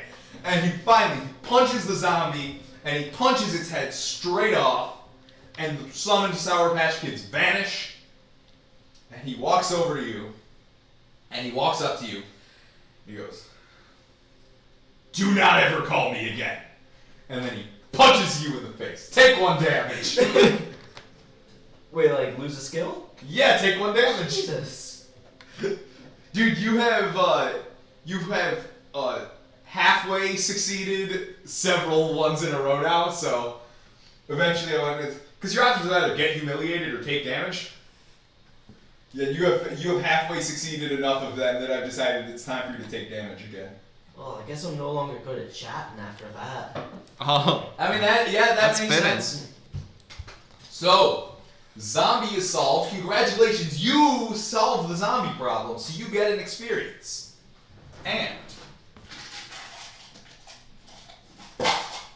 as he punches off the zombie's head, the zombie falls over and out through the zombie's esophagus. It would seem the zombie also had managed to swallow a shiny gold coin. I'm gonna grab that real quick. Alrighty. This is a penny. Zombie! So, that zombie swallowed a shiny gold coin. I gotta keep my Skull Lord hood on. So, you guys are now in a room with a dead, formerly flaming zombie. And yeah, that's it for you guys, so. So can I ask a clarifying question about this game? Yes? Only the person who gets the final hit on the enemy gets the XP? It would seem so. That's rough. Mm-hmm. Alrighty. So, sorry, one moment. Let me look at something real quick. So, sorry about that guy. Alright. Oh, it's fine. Guess I'm just not as good with people as I thought. Or maybe he was just like having a bad day. I mean, he did like step in paint and vomit. Not a great like first date look. That's fair. What was that, a date? I mean, he said date. I guess he. Okay. I don't understand you flesh people. Okay, so. I literally offered him a piece of myself and he said no. That hurt. Alright, so you guys are talking about your failed first date as you stroll through this room, and down on the other side is a set of flagstone steps, and you stroll down these steps down to the next floor in the dungeon, the 3rd floor. And there, at the bottom of the stairs, right to the right, you see a small alcove with a pedestal inside and an item on top. And it is a pair of excited glasses. These are glasses. I mean, the moment their lenses catch view of you, they go, woohoo! Check it out! We got adventurers! Woohoo! Hey, hell yeah, dude! I'm hyped. Oh, yeah! Hey! Who wants to put us on? Hey, are you like cursed or whatever? Nope! We're excited! I'm hyped! Awesome! Awesome! Well, one of you guys please take us on an adventure with you, because that would be super cool! Should I give the two of you a room? No, maybe just a face on me. Wait, Oh yeah! Put us on! I do have to warn you, I am covered in salt. And I put them on. It is fine. We are so excited to be here. And you can feel your excitement going up already. It is fantastic. Not to mention, it is, apparently it's been a while since you've been to the optometrist, because things are a little sharper now that you've got these exciting glasses on your face. Like, it's nice. You can see better than you could before. You probably should have gone to see an optometrist, to be honest. You know, the salt does, like, cut into my eyes, so this does help. Yeah. Hey, we are so glad to be able to help. This is going to be great. All Hell right. yeah. There you go. And then the tunnel or the corridor, the underground corridor just levels out and continues forward onto another room. So, do I add that to my inventory? Add +2 excited glasses to your inventory. Man. That's right. These I excited feel like glasses. I almost feel like I should give those to my friend because I've taken no damage and he's taken 2. Oh, it's fine. You two are a match made in dungeon. Okay.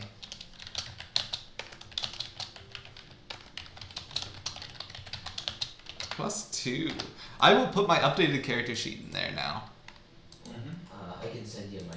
Okay, yeah. We'll update the character sheet now that we've gotten through the first 2 floors. That is awesome. Because, as you guys presumably continue down the corridor, you still have been promised, a pair of shiny gold coins if you get this cat, and you haven't found the cat yet, so.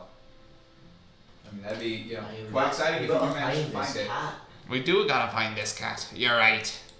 Are you a pirate now? No, I just I don't know. I'm having a rough go of it, man. You've been getting these last few XP. I don't feel like I've been doing very much. Look, I'm feeling really beat up.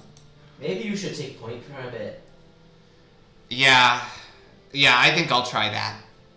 Thank you. I love you. Wait, no. Wait, what? As like a friend, don't worry. Okay. Yep.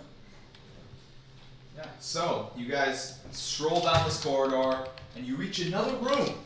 And once again, it's slowly getting nicer. These are better shaped flagstones. They're large, they're nice. The room is smooth. However, inside that room, sitting on the floor, is something that could only be described as tall, dark, and handsome. Wearing a black suit, incredibly long-limbed, and very, very slender. It has its back to you, and it is hunched over. It seems to be hunched over, and looking at the ground with chin on its fist, like it's trying to figure something out. And you realize this is clearly a stumped slender man with the power of sleeping. What do you do? I mean, I feel like we could just walk past it. But I also feel like that wouldn't be in the spirit of this game. You could possibly walk past it, but you don't know that for sure. It is a slender man. That's true. It is pretty scary.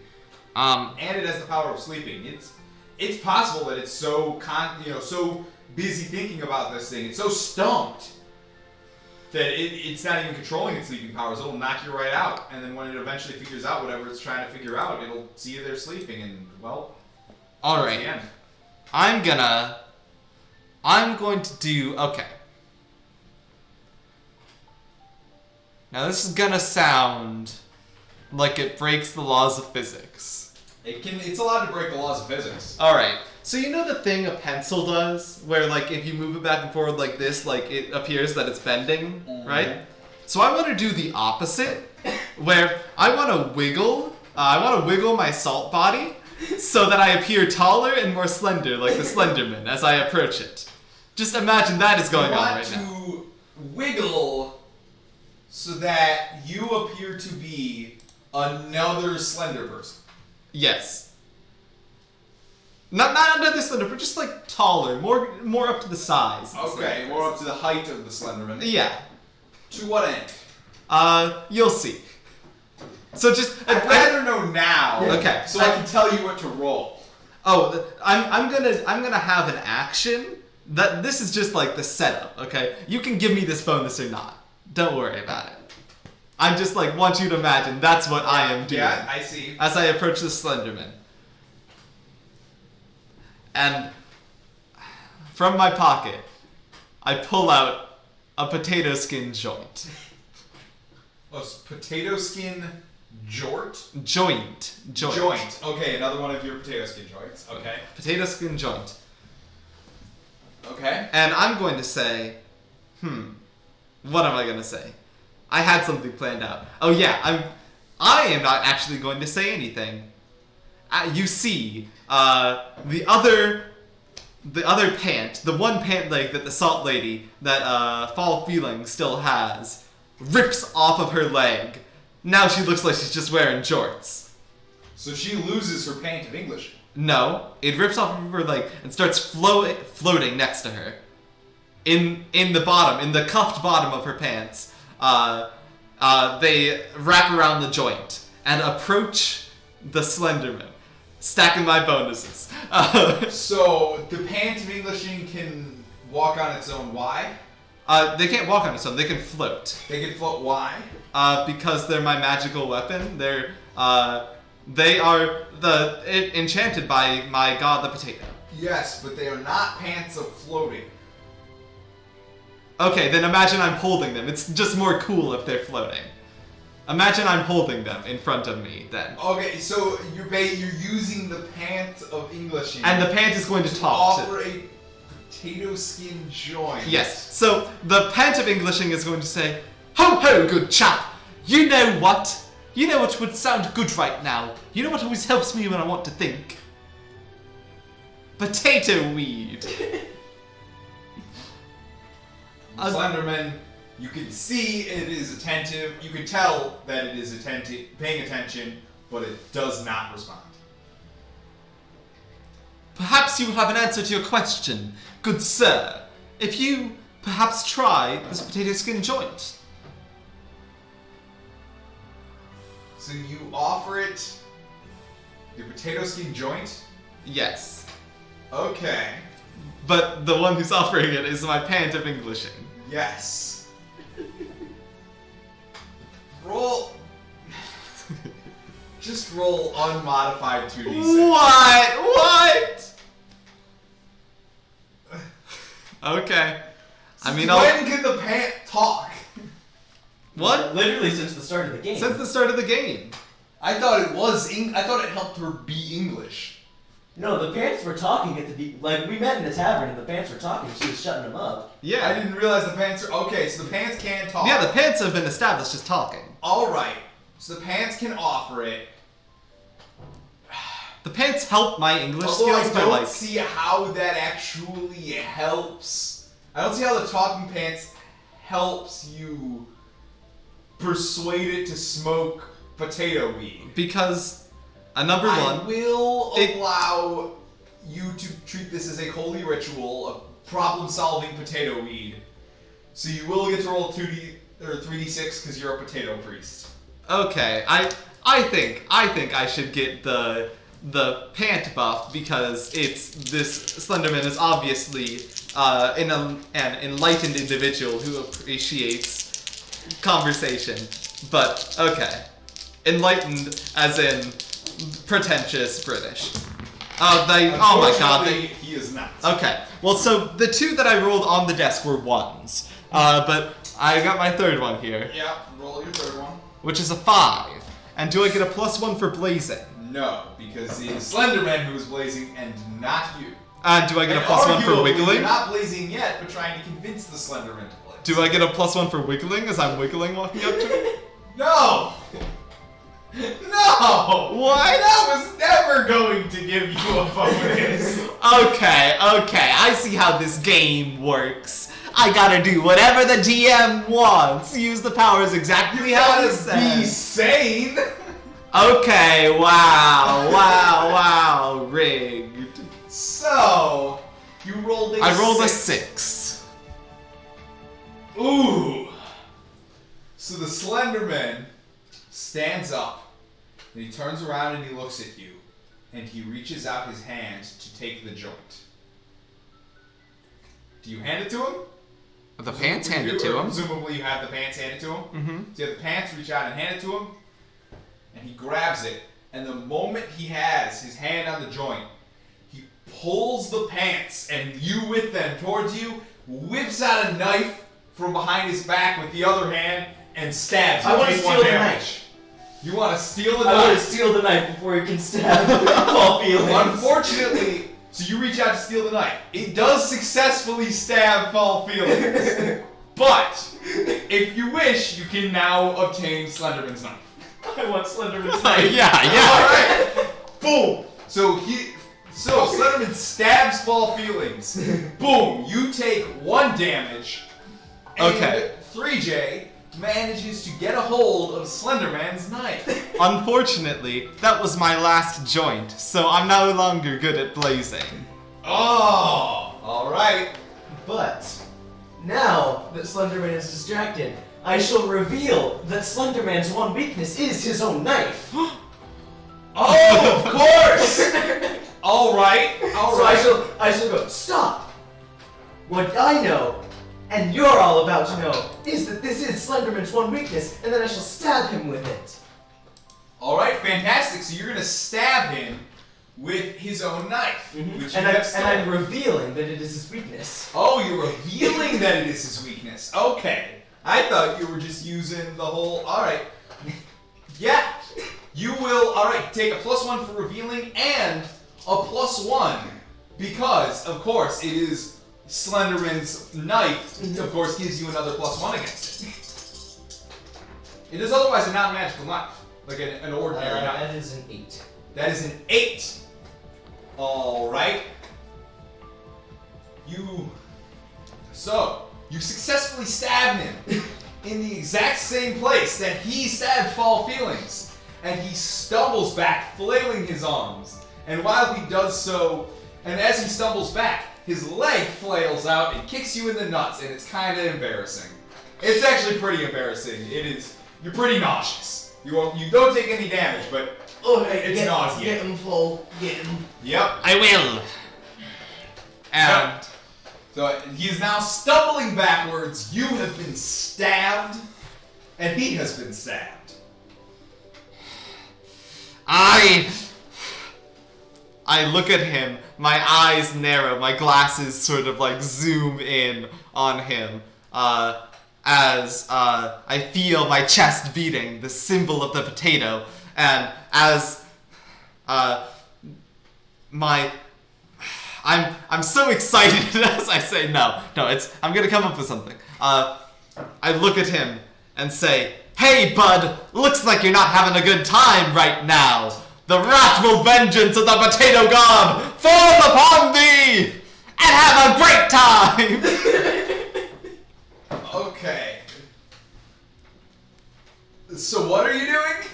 So I would like to call down the wrath of the potato priest, wrath of the potato god, because I have been injured by this thing, and the potato is a and vengeful god. Potato god is well known for being very vengeful. So you're trying to smite it using the wrath of potato god. And I am quite excited for this to work. You are alright. Yeah, you are quite excited for it to work. Yes, and also I was looking at him through my He's never glasses. gotten I understand that you're before. looking at it through his glasses. It's Are okay you- if you don't want to give me that Are you one. trying to hit him in any particular location, or are you just looking at him? I mean, ideally, I would want a giant column of holy spud potato flame to come down from the heavens and smite him, but specifically in the spot that was revealed as his weak point. Okay. Yes. So, all right. So I think that'll be good. So you'll get a +2 for your excited glasses, and you'll get another D6 for being a priest of the wrathful potato. Okay. Go ahead and roll. Alright. Now what if I made this a 50-50? No. That would be very foolish given your current odds. Oh, jeez. I always roll this one off the table. Okay. So that is +2. That's Yes. just a 12. That is a 12. So you reach out your hand and you say, "The wrath of the potato god smite you down," and as you yell at it, out from your mouth spills boiling hot fry oil and streams into its knife wound, and it hisses in pain. And as a bonus, some of the oil has dribbled down your very salty body. And it's not water. In fact, it's the opposite of water. It's oil. So you're just a little bit less dry and uncomfortable than you were before. You're a little bit moisturized now. Hell It's yeah. kinda nice. It seems that the holy potato is rewarding you for your faith. And you have the Slenderman is extremely hurt now. He has been stabbed and had boiling hot fry oil sprayed into his stab wound. But he is still going, and he is coming back after you. What do you guys do? I look at your character's name, which is Triple J, 3J, DJ. and I say, combo move. Combo move. And I would like to, do you have any sort of skill that would allow you to... Not unless we have any sudden revelations to occur. I think you already pretty solidly pulled the best revelation you can in this situation. Could you possibly... I ask you if there's any way you could observe any clear path up to the ceiling. Well, I have something just for that. And I A pull rod of out observing. my stick of observing. And you try to assist him by observing a clear path to the ceiling. Can I pass him the rod of observing for use in this? Or you could just hand him the rod of observing, Yeah, I will give him temporary use of my stick of observing. You hand him the stick of observing. Okay. Alright, you now... I'm gonna want that back. Yeah, I might die here. I take the stick of observing, I find the best way up, I vault between stalactites and stalagmites, and with my training as a skydiving instructor, I belly flop onto the Slenderman. So you just full-on wrestling body slam it. Alright, Hey, well... no, it's not a body slam, that's a splash. Okay. And you know what? You know, as I'm acrobaticsing my way up there, you know, the way to get up between all these stalactites and stalagmites, it's very like, you need to be very acrobatic. You need to sort of like wiggle your way around all the very... I really want to get wiggling in there. Yeah, You know what you could do? Yeah? You could, sorry, am I even allowed to suggest things? You could wiggle through the air in such a way that instead of just a splash, you actually perform a 450 splash, increasing your momentum and therefore the damage. Exactly. That's what I say. alright, so... I think the wiggling thing is very dumb. But you would have received a -1 for being bad at pointing, and in fact, you do need the rod of observing to point out the best path. So I will allow it to cancel out that -1. Okay. And unfortunately for you, bonus D6s don't stack from various sources. Damn. So go ahead and roll 3d6 as you attempt to run up to the ceiling, like run/climb/jump up to the ceiling, and then drop down onto this slender. I'm just hoping 3J's assistance to me in this rewards him somewhat handsomely in terms of XP. Okay, oh god, that is a 9. That is a 9. Because I don't get a +1? What? I don't get a +1? I don't. No, you don't Okay, get a it just +1. cancels out. It That's a cancels out 9. your -1. Yeah. It's a 9. So it's a 9. So you successfully dive and full on flop down onto this Slender Man who has been stumbling back, hissing in pain, and you slam him to the ground, and you crack his head against the floor, and he begins to bleed from his skull. He is clearly dead.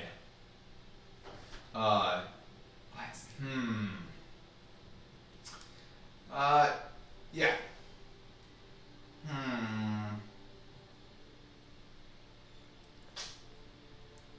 Yeah, nope, that is it. He just, that's it. You look pretty stupid doing it. It's not a graceful fall. I saw the hesitation. Make me take a damage. That would have made me take a damage. No, Make me it take didn't a damage. have to make you take a damage. It doesn't have to, and I don't want it to. Okay. Otherwise I would have done it. Okay. No, so it doesn't. Yeah, so it was a pretty ungraceful fall, but other than that, you're fine. Yowza! Spider-Man broke that fall. Yeah, and actually, as it happens, when you hand the stick of observing back to 3J, it reports to him. You see, it was carefully observing everything you did, the movements you made, exactly how it felt to do that. And thus, it is able to transfer some experience over to 3J. You both receive an experience for defeating that because 3J so generously lent you his stick of observing. Hell yeah. Hell yeah. Alright, and as you slam him to the ground, it would seem that he had in his pocket a shiny gold coin. Wait, we should do it on camera. I need to do Oh, it yeah. on camera. Or you should be the first one to grab it. Okay. I am holding it between you two. Scissors, shoot. I did rock. Okay, I did scissors. Okay. There you are. You get a shiny gold coin. Congratulations. Thank you. Yes, you have succeeded. Alrighty. Now. Ooh. Exciting. Ooh. This is probably pretty good because you're gonna need it. Oh God. Yeah. So, just to make sure I'm writing this down, Slenderman's knife is a +1 knife, right? Or was it only against? It was +1 against Slender. I did reveal that it was his weakness. Yes. The revealing gave you a +1. In addition, the very cool establishment of the lore of Slenderman gave you was also what allowed it to function magically against Slenderman only. It is an ordinary knife. But as you are traveling down, it goes from flagstone to brick down in this corridor. It's full on red clay bricks. They're very nice. They're very well manufactured and well placed. It is clearly been getting better constructed down this dungeon. And as you step down, as you walk down the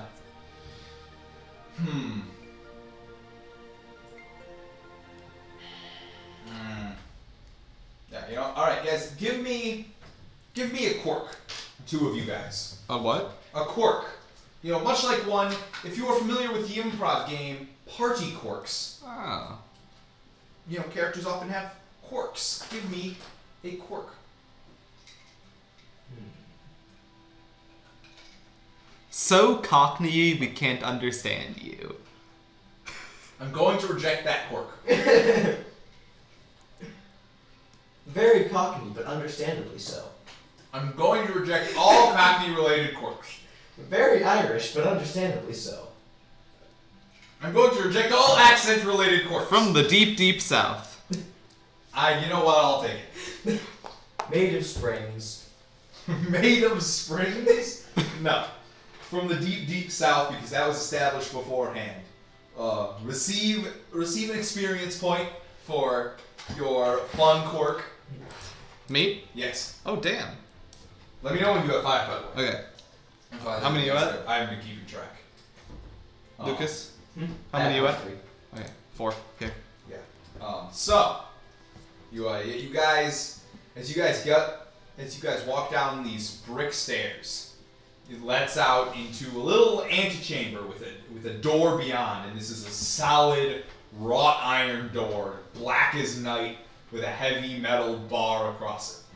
And in front of that door, at what looks to be like kind of a vendor's table, you know, it's got like the little glass-fronted display like down on it, you know, and then on top there's like a little there's some extra stuff on display, you know, and all of that. Yeah, it's there's a vendor's table there, and there's a dude sitting behind it, and he's like, well, if it isn't a couple of adventurers, I say I've got a lot of items you can buy if you're interested. Oh, that's wonderful. Goes through there. Oh, he's a nasty customer. It'll take everything you got. It'll take all the shotgun shells and ammunition you can use. I didn't know shotguns were canon in this universe yet. Everything's canon here, boy. Cool. Oh, that's useful. So, Our cannon's canon. I have wares if you have shiny gold coin. What's the price? Depends on the item.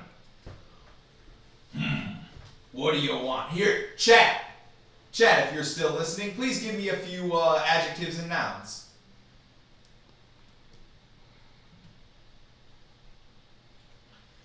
Let's hope they give us some adjectives and nouns.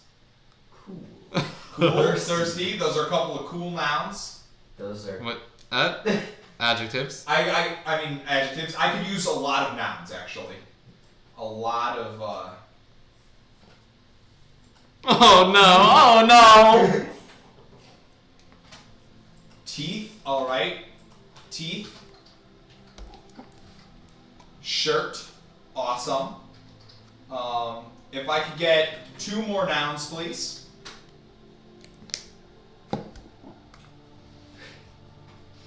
Okay. Oh man! Hey, yo, Swiss cheese!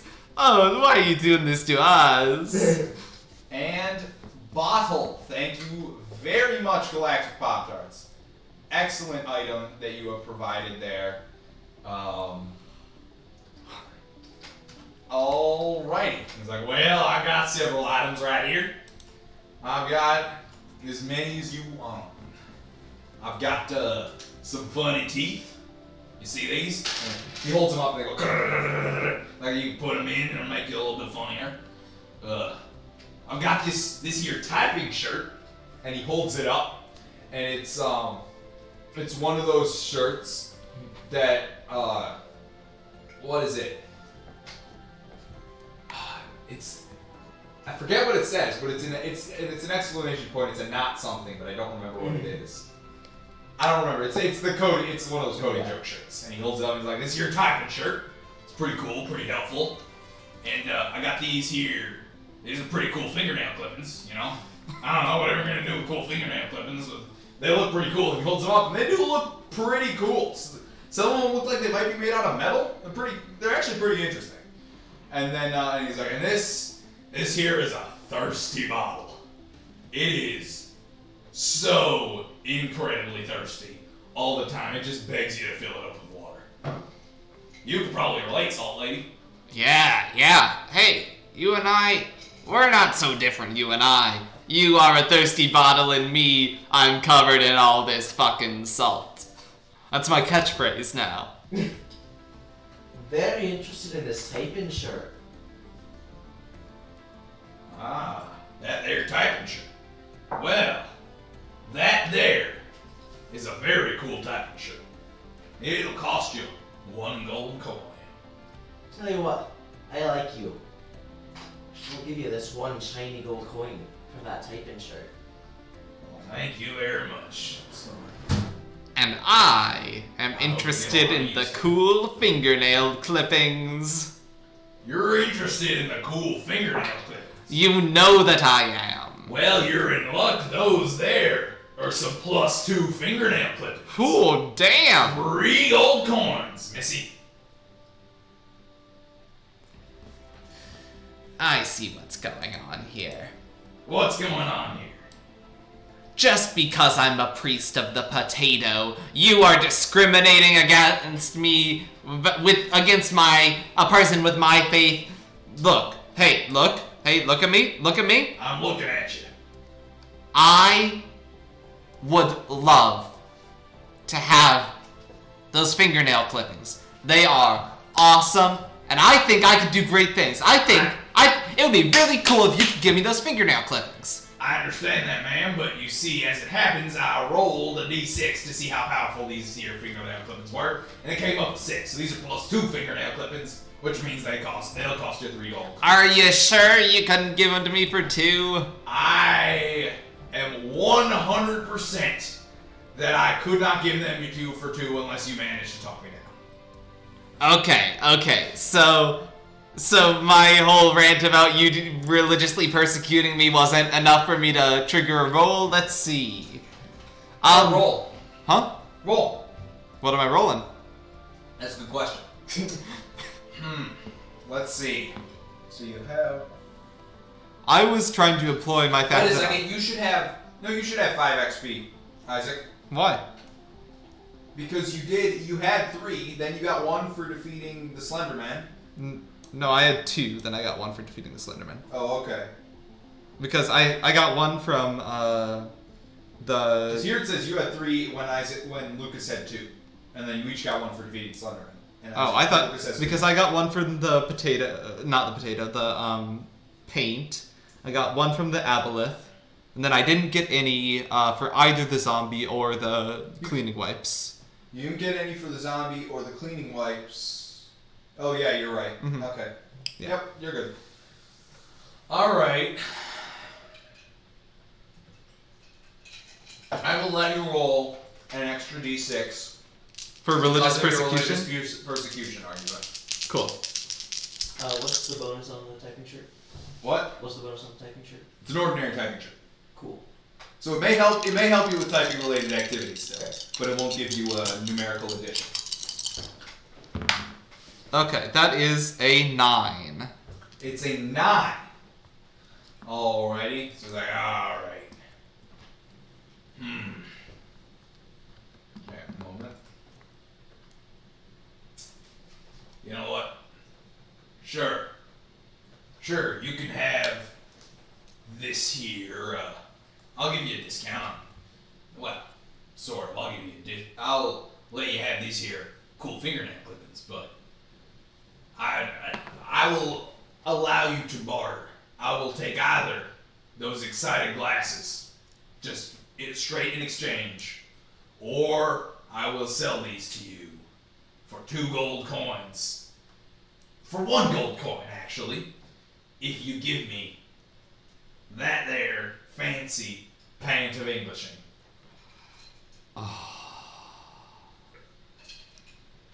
Boy. Howdy. You know...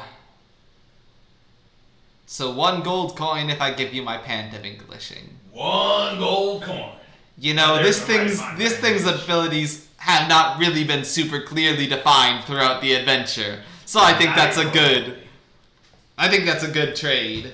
Alrighty, yes, the much more clearly defined cool fingernail clippings. Exactly. In exchange for that, and 1 gold coin, please, 1 miss. gold coin. Hey, and those pants of Englishing? oh yeah. Boop. No, that's, you just gave me a high five. I need the pants. I need the pants of Englishing. I am now just wearing jorts, so you know what you did. I need the pants of Englishing, miss. I'm not gonna make you take your pants off on stream. Look, if But we're on to stream, you think I was going to. if we weren't on stream, I would take my pants off. No, you know what? 1 second. I do believe you. Vamp. Alright. How you feel about this game? You enjoy this game, Lucas? It's a pretty good game. I'm not sure exactly how to vamp, so I'm just gonna fade back into my chair. Oh, don't lock the door. Yes, I'm gonna lock the door. We don't want this to take forever. It's only gonna take a minute. Just to piss him off. Oh, look, I don't really know what to vamp, so I'm just gonna go into my character voice.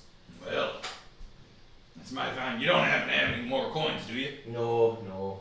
Not for me. I'm a very poor quartz person. Now, you folks have found 3 gold coins, I believe, so far. That's all we've got. And you got one of them. You gave him one, and then you took one, and then you gave him one, and then you rock paper scissors for the I see you've been keeping close tabs on us. I know everything that happens in this dungeon, son. That makes sense to me. Trust me.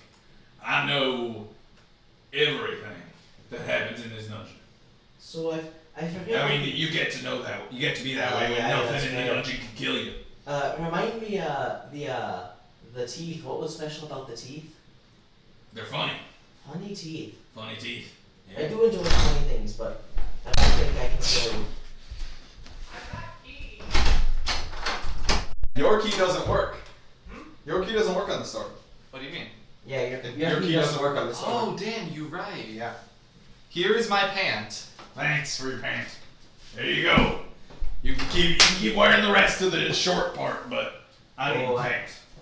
Isaac, someone's gonna clip that. And you're gonna... Of me All right, slapping there my you thumb. go, miss. You get cool fingernail clippings. Yeah. Oh, my Either y'all interested in either the thirsty bottle or the funny teeth? No, thank you. How good are they? Well, let's see. Those there funny teeth. Those are +1 funny teeth. They're pretty good. Those would be 2 gold coins, miss. And that there thirsty bottle, that is a +1 thirsty bottle. Also, 2 gold coins. Bit expensive for me. Yeah. It's lovely to meet you, but I think I'm gonna be leaving. I don't know if I want to go through another haggling scene. Unless Fall Feelings over here Alright. has anything to... No, Just- we'll continue on. So the item I got was cool fingernail clippings. Yeah, you got cool fingernail clippings. Y'all want to send your updated character sheets to Yeah, I the am. screen right before this? Unless, if I give... No, here's the deal. If I give you my excited glasses, can you give me both of those things? Excited glasses and my last gold coin. Whoa! You're gonna give us to this guy so that you can get a bunch of cool items? I don't know, that's a pretty rad trade offer. I think that's pretty cool. Not to mention, if we go with this guy, we'll get to see what he's got going on, and then, since he's the shopkeeper, he'll probably sell us to someone else. We'll get to see what they've got going on. Right, And dude? that Hell yeah. is pretty awesome. Hell yeah. Oh yeah, that is pretty cool. Those there are some pretty exciting glasses, gotta say. I would say +2. How nice are they? Oh, those there are +2 exciting glasses. Alright, that's pretty persuasive. Give me a roll, 2d6. 2d6, that's it. Okay, let's see, folks. That's a 5. That's a 5. We're not doing great here. No! You had a very good chance of succeeding at that, but, I'm sorry, miss. That's... Even though it's +2, this is 2 +1 items. It's pretty good. I can't just trade you this here. However, Isaac, I may accept it and your shiny gold coin. You what? I may accept that if you throw in a shiny gold coin. Oh yeah, that totally wasn't originally part of the deal. Yes, I will do that. Oh, did you say shiny gold coin? I did not. hear that. No, I didn't. What? Okay, yep. Here's my coin, and my glasses. I would have straight accepted the deal if you had. Oh yes, I did. I did say didn't get a coin. Yeah. All right. Okay. So let's see. I need to update the shopkeeper's English inventory now. So I have funny teeth. Hey, your guy name, Triple J. Do you want the teeth or do you want the bottle? Oh, you're offering one of them. Oh yeah, for sure. You seem to have a kinship with that bottle, so I'll just take the teeth. Okay. But now I'm gonna have to re-up. Yeah, I'm sorry. I just sent you. Sorry, we were gonna go into that final fight right then, but then I realized, like, this is a one-shot, and I should probably spend all my money. That's fair. I was about to actually warn you that if you have literally any spending power left, that fella in there is a nasty customer. Yeah, nasty So, boy, I know. Well, I did not say nasty boy. I did, though. That's real weird. I really prefer that you didn't. Oh, say wait, no, that. I don't have my weapon anymore. Mm-hmm. Alrighty. Yeah, you don't have your ancestral weapon anymore. One Check. second. If I could get one single adjective from among all of you, if you could agree on one adjective. Yes, I'm the shopkeeper. I know all. Yes, but check. If you guys could agree upon and send me one single adjective.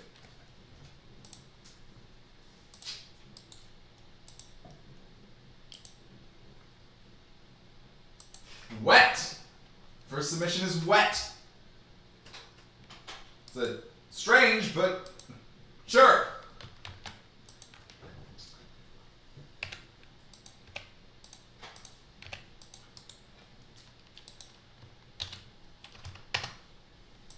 Okay, so hopefully that updated. Moist. Okay, you guys can go ahead and battle it out between wet and moist. It's the two options so far. Come on, Katie Cat, I'm pulling for you to submit literally anything better. Oh, Katie Cat also. Hey, moist. That is 2 out of 3. I'm still going to weight Katie Cat's vote double because I hate this so much. No, can I vote for moist? No. But, however, Katie Cat did raise another thing. So, as you were sitting there, fall feelings that the streamer cannot vote in the chat poll. So, neither can you, Isaac. So, anyhow, as you are sitting there speaking with the shopkeeper, you hear, once again, this powerful cat in the sky say, "Has he seen the cat?" What do? Fall feelings? Your first thought had been weird. That is your adjective. If you prefer Katie Cat, do you prefer weird over moist? Because that will put it at a dead tie. And I will flip a coin. Hey, Katie, go for moist. I think moist will be a funny final encounter. Trust me, it won't. It'll just be gross. Oh. I can promise you that. Damn. But, yeah, anyways, you hear the powerful cat in the sky once again ask if the shopkeeper has seen the cat. Have you by any chance seen a jumping cat around here? Jumping? Well, yeah, it's in there. Oh, that's simple. Yeah. I mean, I figured. Look at that door.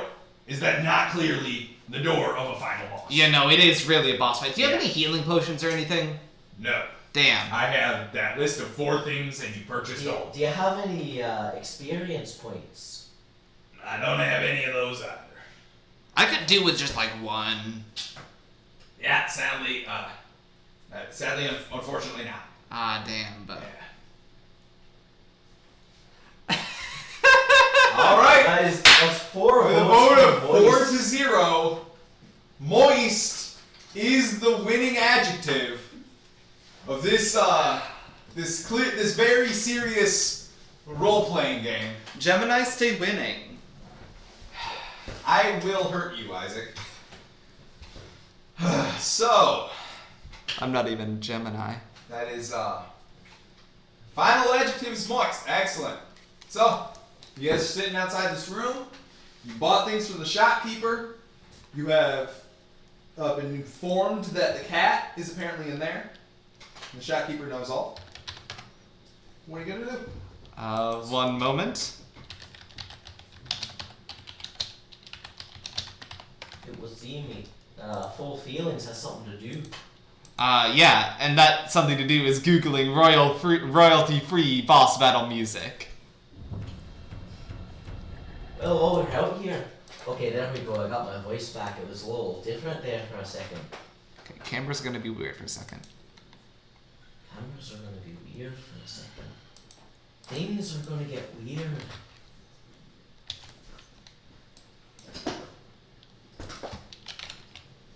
Yeah, you guys can talk. Things are very weird with the cameras. You can still see me though, but I'm on Matt's screen. They're real, yeah, the camera's real. Yeah, no, it's my bad. Okay, we're good. We're good. Alright. Oh, we got some battle music. Okay, I say, are you ready to do this? I'm ready, Full Feelings, my close compatriot. And you, Jeffrey Johnson. You know, it is fine. You don't need to have my name right at this point. Not like we've been through anything together. I mean, my name is Fall Feelings, and you have 3 names that are so similar. 2 of them are the same. Let's go! Let's go! Alright, Freedom! Wait, what? From what? So, And we're walking. For the jumping cat. Gotcha. So, with a shout of freedom, Jeffrey Johnson, the large hulking quartz man, grabs the wrought iron bar sealing the door shut and throws it away, and then Fall Feelings reaches out and kicks the door inwards. And inside is a horrifying sight. Oh god. Go. That's unsettling. And then, as you kick in the door, Fall Feelings, you hear this cosmic Pop-Tart whisper, don't forget to kick the cat. and the cat, No! the Pop-Tart, It put you through a lot. apparently you hear that right in this moment. And then you see a horrifying sight. A tall, wrought iron chair, sitting balanced on what appears to be one large single leg extending from the bottom, facing away from you. Then the chair whirls around, and wearing a long, flowing black robe, such that you can see the only part of its body you can see is its head, and petting with its sleeved hands the cat, which seems to want to jump but cannot. It's being held down by the strength of these arms.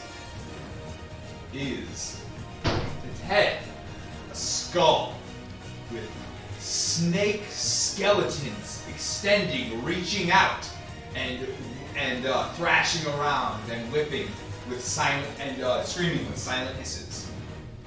This is the legendary. This is the legendary Gorgon Skull Wizard. Oh fuck. Yes. Hey, Fully, why don't you Galactic Swiss Cat. That is the name of this Skull Wizard. Galactic Swiss Cat. Hey, Fully, why don't I just like leave? Yeah, I mean, I don't know. He wields the moist power of hurting. Oh fuck. I can't believe you've done this. Will be by far the most dangerous fight you have ever faced, for you see, when fighting a Skull Wizard, any roll of less than 10 is instant death. Jesus fucking What the Christ. hell? Oh my god. I've rolled 10 above 10 Skull like Wizard twice. has no mercy. I don't think you I rolled rolled multiple 12s, Isaac. I don't think I've rolled above 10 once. That's true. I don't think you have. He's rolled a lot worse than you have. It's a good thing you have all this gear. And actually, by sheer coincidence, I rolled the Shopkeeper immediately before this fight. So, it turns around, and it picks up the cat, and hurls it backwards over its head like the monster that it is. And then it looks at you, and out from one of the sleeves, the hand still hidden, but out from one of the sleeves extends a long wooden wand. And it hisses, I am going to kill you. Really? That's very addictive. Mercy. But what if? Some mercy. Yeah, just a little bit of mercy. Can I have a little bit of mercy, please, as a treat? You're going to suffer. I don't feel pain. so what do y'all want to do? Damn. Oh, Mr. 3 like it's physically impossible. I guess I'll go first. And I will do something to this thing. Yeah. And it'll be impressive. Mm-hmm. Because my character is so cool now. Yeah. Let's see. So, so you said this throne is like balanced on like a pole or something? Oh, it was a spinny chair. Oh, It gotcha, was a tall gotcha. iron spinny chair that spun around to face me. Gotcha. Yeah. So I'm going to say, my god is a wrathful god. and run towards this Gorgon, throwing my cool fingernail clippings into the many eyes of its snakes, hoping to like, they're so cool, this thing is so not cool, it is like snakes and evil and all that stuff, hoping that the coolness of that will like sort of cancel this guy out. So you hurl pointy metal shards, basically, Yeah. into the the many skeletal eyes of its head snake. And what I'm doing as I'm doing that is concentrating like my because you know like how at the start of like a battle you get that like rush of adrenaline, right? Mm-hmm. So like right now, Fall Feelings just feeling like really hyped and just like in the moment, like that rush of adrenaline, just like the one you get when you're skydiving. Alright. And rushing forward, throwing these with that adrenaline. She knows that she is just as likely to die, if not more likely, here as she's jumping out of a plane. Mm-hmm. She's channeling that adrenaline into this fingernail clippings pocket sand attack. Yeah. Okay. Roll 3d6 plus 2. Oh god. Okay. 3d6 keep the highest, right? It's not literally just 3d6. Yeah. Okay, I just want to make sure. You always keep 2d6. Yeah. Alright, chat. Give me those good vibes. I'll roll them one at a time to make sure they don't fall off. That one was a 1. Good thing you have 2 more. That one was a 5. Okay. So in this one I need to roll a 3 or higher. Mm-hmm. That's pretty good odds. 66%. That's a 1. Hell yeah! That is a 9. That is a 9. So, Damn. yeah, so you hurl these fingernail clippings into the face of this Gorgon, and its snakes begin to hiss, and it yells, "You dare attack, you dare harm my pretties? Suffer!" And it thrusts its wand forward at you, and a bolt of green light shoots out of it and hits you square in the potato on your chest. Your body is racked with excruciating pain, and you collapse to the ground. You are never going to recover from this, but it is going to take you a couple minutes to die. Well, Jeffrey Johnson. Johnson, It's Jeffrey just you left. Johnson. What good news is, there are several items on Fall Feelings' person that you could probably borrow if you really need them. Oh, don't worry. I've got a plan. Okay. Because you see, as an irritable dungeon master, I know a couple things. And I'm here to embarrass this Gorgon, right? You called it? Yes. It is Well, a Gorgon skull wizard. I shall reveal that you're not a Gorgon. This thing is a Gorgon. Wait, what? Wait, I'm sorry, what? So it is not a Gorgon. This is a Gorgon. The head is a Gorgon. This is a... You're not So even what on. you say you are. We're playing in the wrong universe. We're not following the traditional definition of a Gorgon. It's not a Gorgon as it has been led to believe. Using my experience as an irritable dungeon master and my ability of revealing, I would like to embarrass it so hard that it takes damage. Okay. You are a dungeon master, so you do know about D&D creatures. Could I say could I say, Yes. as my body is lying there, writhing around on the ground, Yes. one could say, Paralyzed wiggling, with pain, actually. Paralyzed with pain, actually. paralyzed, Yes. small wiggles of trying to escape from the paralyzation. I could give him a +1 as well No. to this roll. Okay. Just immediately, no. Alrighty, so you whip out the monster manual that every good DM always has on their person. And Except that it's not a paper monster manual. It is in fact a digital one, and I shall use You my have a shirt of typing to effect it. PDF version. Yes, as a keyboard thief, I pirated this monster manual. Naturally. Okay, And so- so you, of course you would have a monster manual. Of course. And thanks to your shirt of typing, you're a really Yeah. fast typer. Alright, you know what? Thanks to the power of your computer skills in this moment, your shirt is charged with a +1 bonus. Alright. So that's +1 from the shirt, +1 for revealing, and I get 3 dice because I'm a dungeon master. Correct. This is Okay. another 3d6 + 2. That was a 6. Okay. You only need That two. was a 4. Oh, That is a 12. And it looks at that and it hisses in pain and it says, No, you have unlocked my true form. and then as the illusion is dispelled, and it is revealed to be a massive mechanical bull with a skull bolted to its forehead. That is what this creature truly was, and that is why the fingernail clippings attack didn't harm the snakes. There were no snakes. Alright, it is still up, but it is pissed, and it is hurt. What do you do? I'm wiggling around on the ground a little bit, huh? You are dead. You are a dead person who has not yet realized it. Specifically, You are physically incapable of doing anything other than screaming in pain. specifically, I got a couple minutes to die though, so it's conceivable I could be wiggling.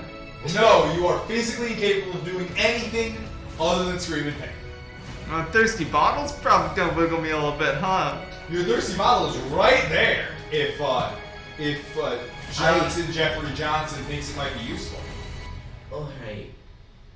So, here's what I'm gonna do. I'm gonna Wait a think for second. another couple seconds. Don't you also have another item? Because you had the thirsty bottle and the typing shirt, but you also. I gave him the. Yeah, I have the funny teeth and the type. Okay, yeah, you do have And the funny something. teeth because I don't see it here on the list. Yeah. Yeah, so yeah, you have funny teeth, stick of observing, Slenderman's knife, typing shirt. Did it not get updated? I think I just have the most recent one. It's fine. Yeah. Uh, So I'll it's- update that now. it's I'm fine. dead. I'm just trying to check what everything you have. Yep. Alright. So I want to go and grab those cool fingernail clippings. Okay, you want to run past him and gather up the fingernail. Aye. Well, it's a good thing you're lighter and faster than you were before, because Oh, you I would have have to received roll a for sprinting this. penalty for that.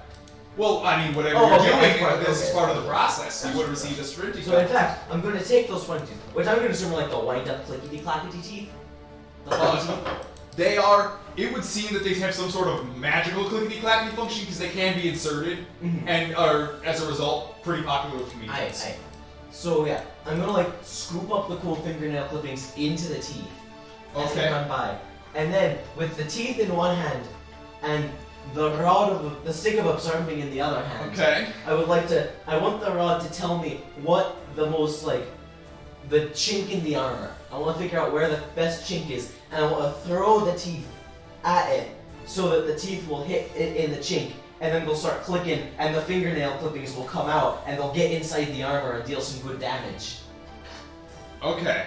So you want to use the funny teeth as a delivery system Yes. for The cool so like thing. a grenade for Yeah, the fingernail yeah. clippings to get inside its armor and gum up the works. Yeah. Okay. And I'm gonna use my stick of observing. Yes, of course. Yeah. So you're gonna whoop, whoop, and throw them. All right. Okay. Roll 3d6 plus 3. All right. Oh, That's 2. That's 5. So I got it. nice. That's 4. Yep. So that's 13. Alrighty. You sprint Wait, sorry. past. 12. 12. No, it's 13. No, you're right. it's Oh, 12, okay. yeah.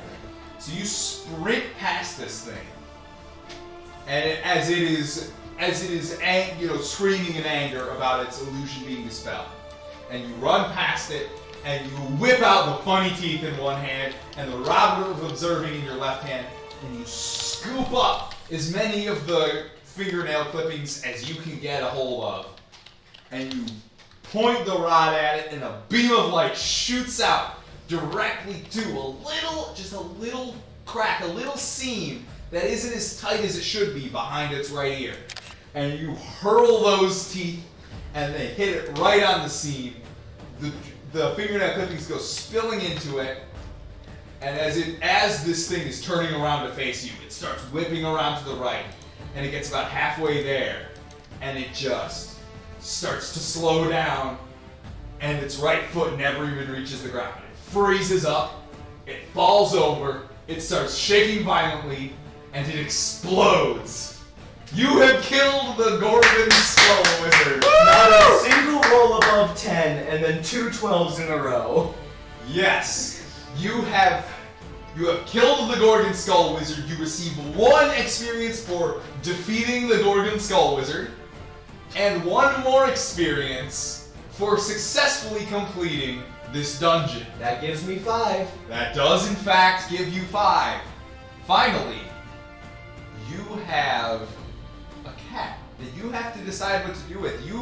Both of you have been hearing cosmic voices all day. One telling you to punch that cat. Just punt that bitch way out. And one telling you to protect the cat, nurture it, and bring it back to the dirty peasant. As has been established, I forget if you were here when this was established, Jeffrey Johnson is agnostic, Okay?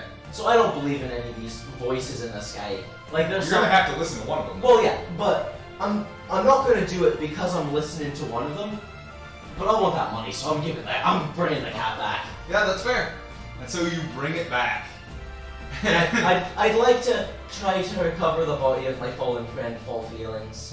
She's right there. Wiggler.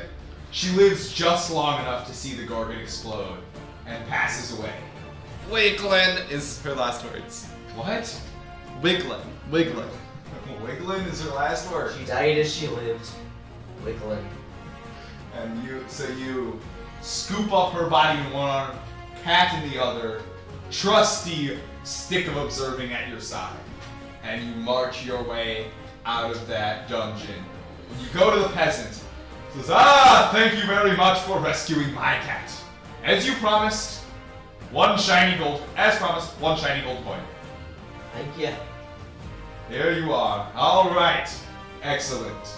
And so, you know what? You're going to level up just for fun. Plus, who knows if we ever play this game again, you've already got character. The return of Jeffrey Johnson. Jeffrey Johnson. So, yes. So, for that reason, let's see. What happens when you level up? Because I remember what happens when you level up. Also, you realize you definitely should have fared way better, Priestess. Hmm? You could have flipped a coin and heads. Yeah, no, I completely forgot about that. Yeah, heads counts as 10 plus. Yeah, so no, heads I know. automatically would have worked. I mean, but like, that's a 50-50 shot versus, I think the probability is better on 3d6 plus 2. Probability probably was better on 3d6 plus 2. Yeah. But anyhow, yep, so you got 5 XP.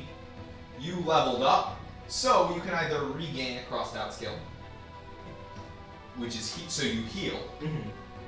You can increase one of your skills by 1 to a maximum of +3, or you can erase a skill that you have and replace it with an entirely new skill that the rest of the group chooses for you. So Isaac. I think I'm feeling a lot more confident in myself, and now I'm back to where I used to be with chatting.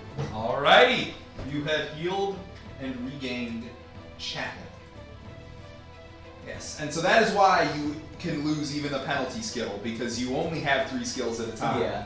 So, if you want a new one, you're going to have it to replace it, and you can always increase it when you level up. So congratulations, you successfully have leveled up, you have defeated the dungeon, and Fall Feelings, the extremely angry priestess of Potato, is dead. That was Skull Wizards of the Chaos Caverns, everybody. That's the game. I'd like to take the peeled potato with me. You can take the potato with you. So add that to your inventory. Everything Fall Feelings had on her person, including a peeled potato. Although, no more potato peel joints. Indeed. We're all gone. And it was specifically because you said that you didn't get the chance to trade the shopkeeper potato peel joints. If you had not run out of potato peel joints, I legit would have let you trade the shopkeeper a few of those to get some items. That's right. Yeah, we got all the items. Yeah. You got all the items. Yeah, you just had to lose a couple of your items to get them. So yeah. Congratulations. That was Skull Wizards. It was a very fun time. At least I had fun. I died. That means Yes, you what? did. No, it was a lot of fun. I really enjoyed It was it. a lot of fun. Yeah. So yeah, I think that's more or less it for stream then. I don't think we have any plans for after that's this. gonna be it. So Let's go to our stream endings. we don't need one still. We can just, be all friendly, wave goodbye, and then And we can tell people that if they haven't, they should join our Discord server. Our True, y'all Discord should join server. this Discord. Whoa. Yeah. That's crazy. Oh gosh, Yeah. it's 2:32 in the morning. Yeah, it is. So yeah, join our Discord server, get notifications whenever we go live. Good night, Galactic. Night Good night, Galactic. Galactic. Good night, Good night, Swiss Yo cheese. Swiss cheese. Good night, yo Swiss cheese. And Good yeah, night. I think that's gonna do it. Stay tuned. Hopefully, in case you can tell, this was not the very special stream that we had mentioned would happen. It was a This- very This special was stream. a very special stream. But it was Not- not a special secret. The special secret stream. Hopefully, that should probably be coming in the next week. Yeah, hopefully next week. Someone. We're looking at next week. Yeah. So All right. stay tuned. It should be a great time.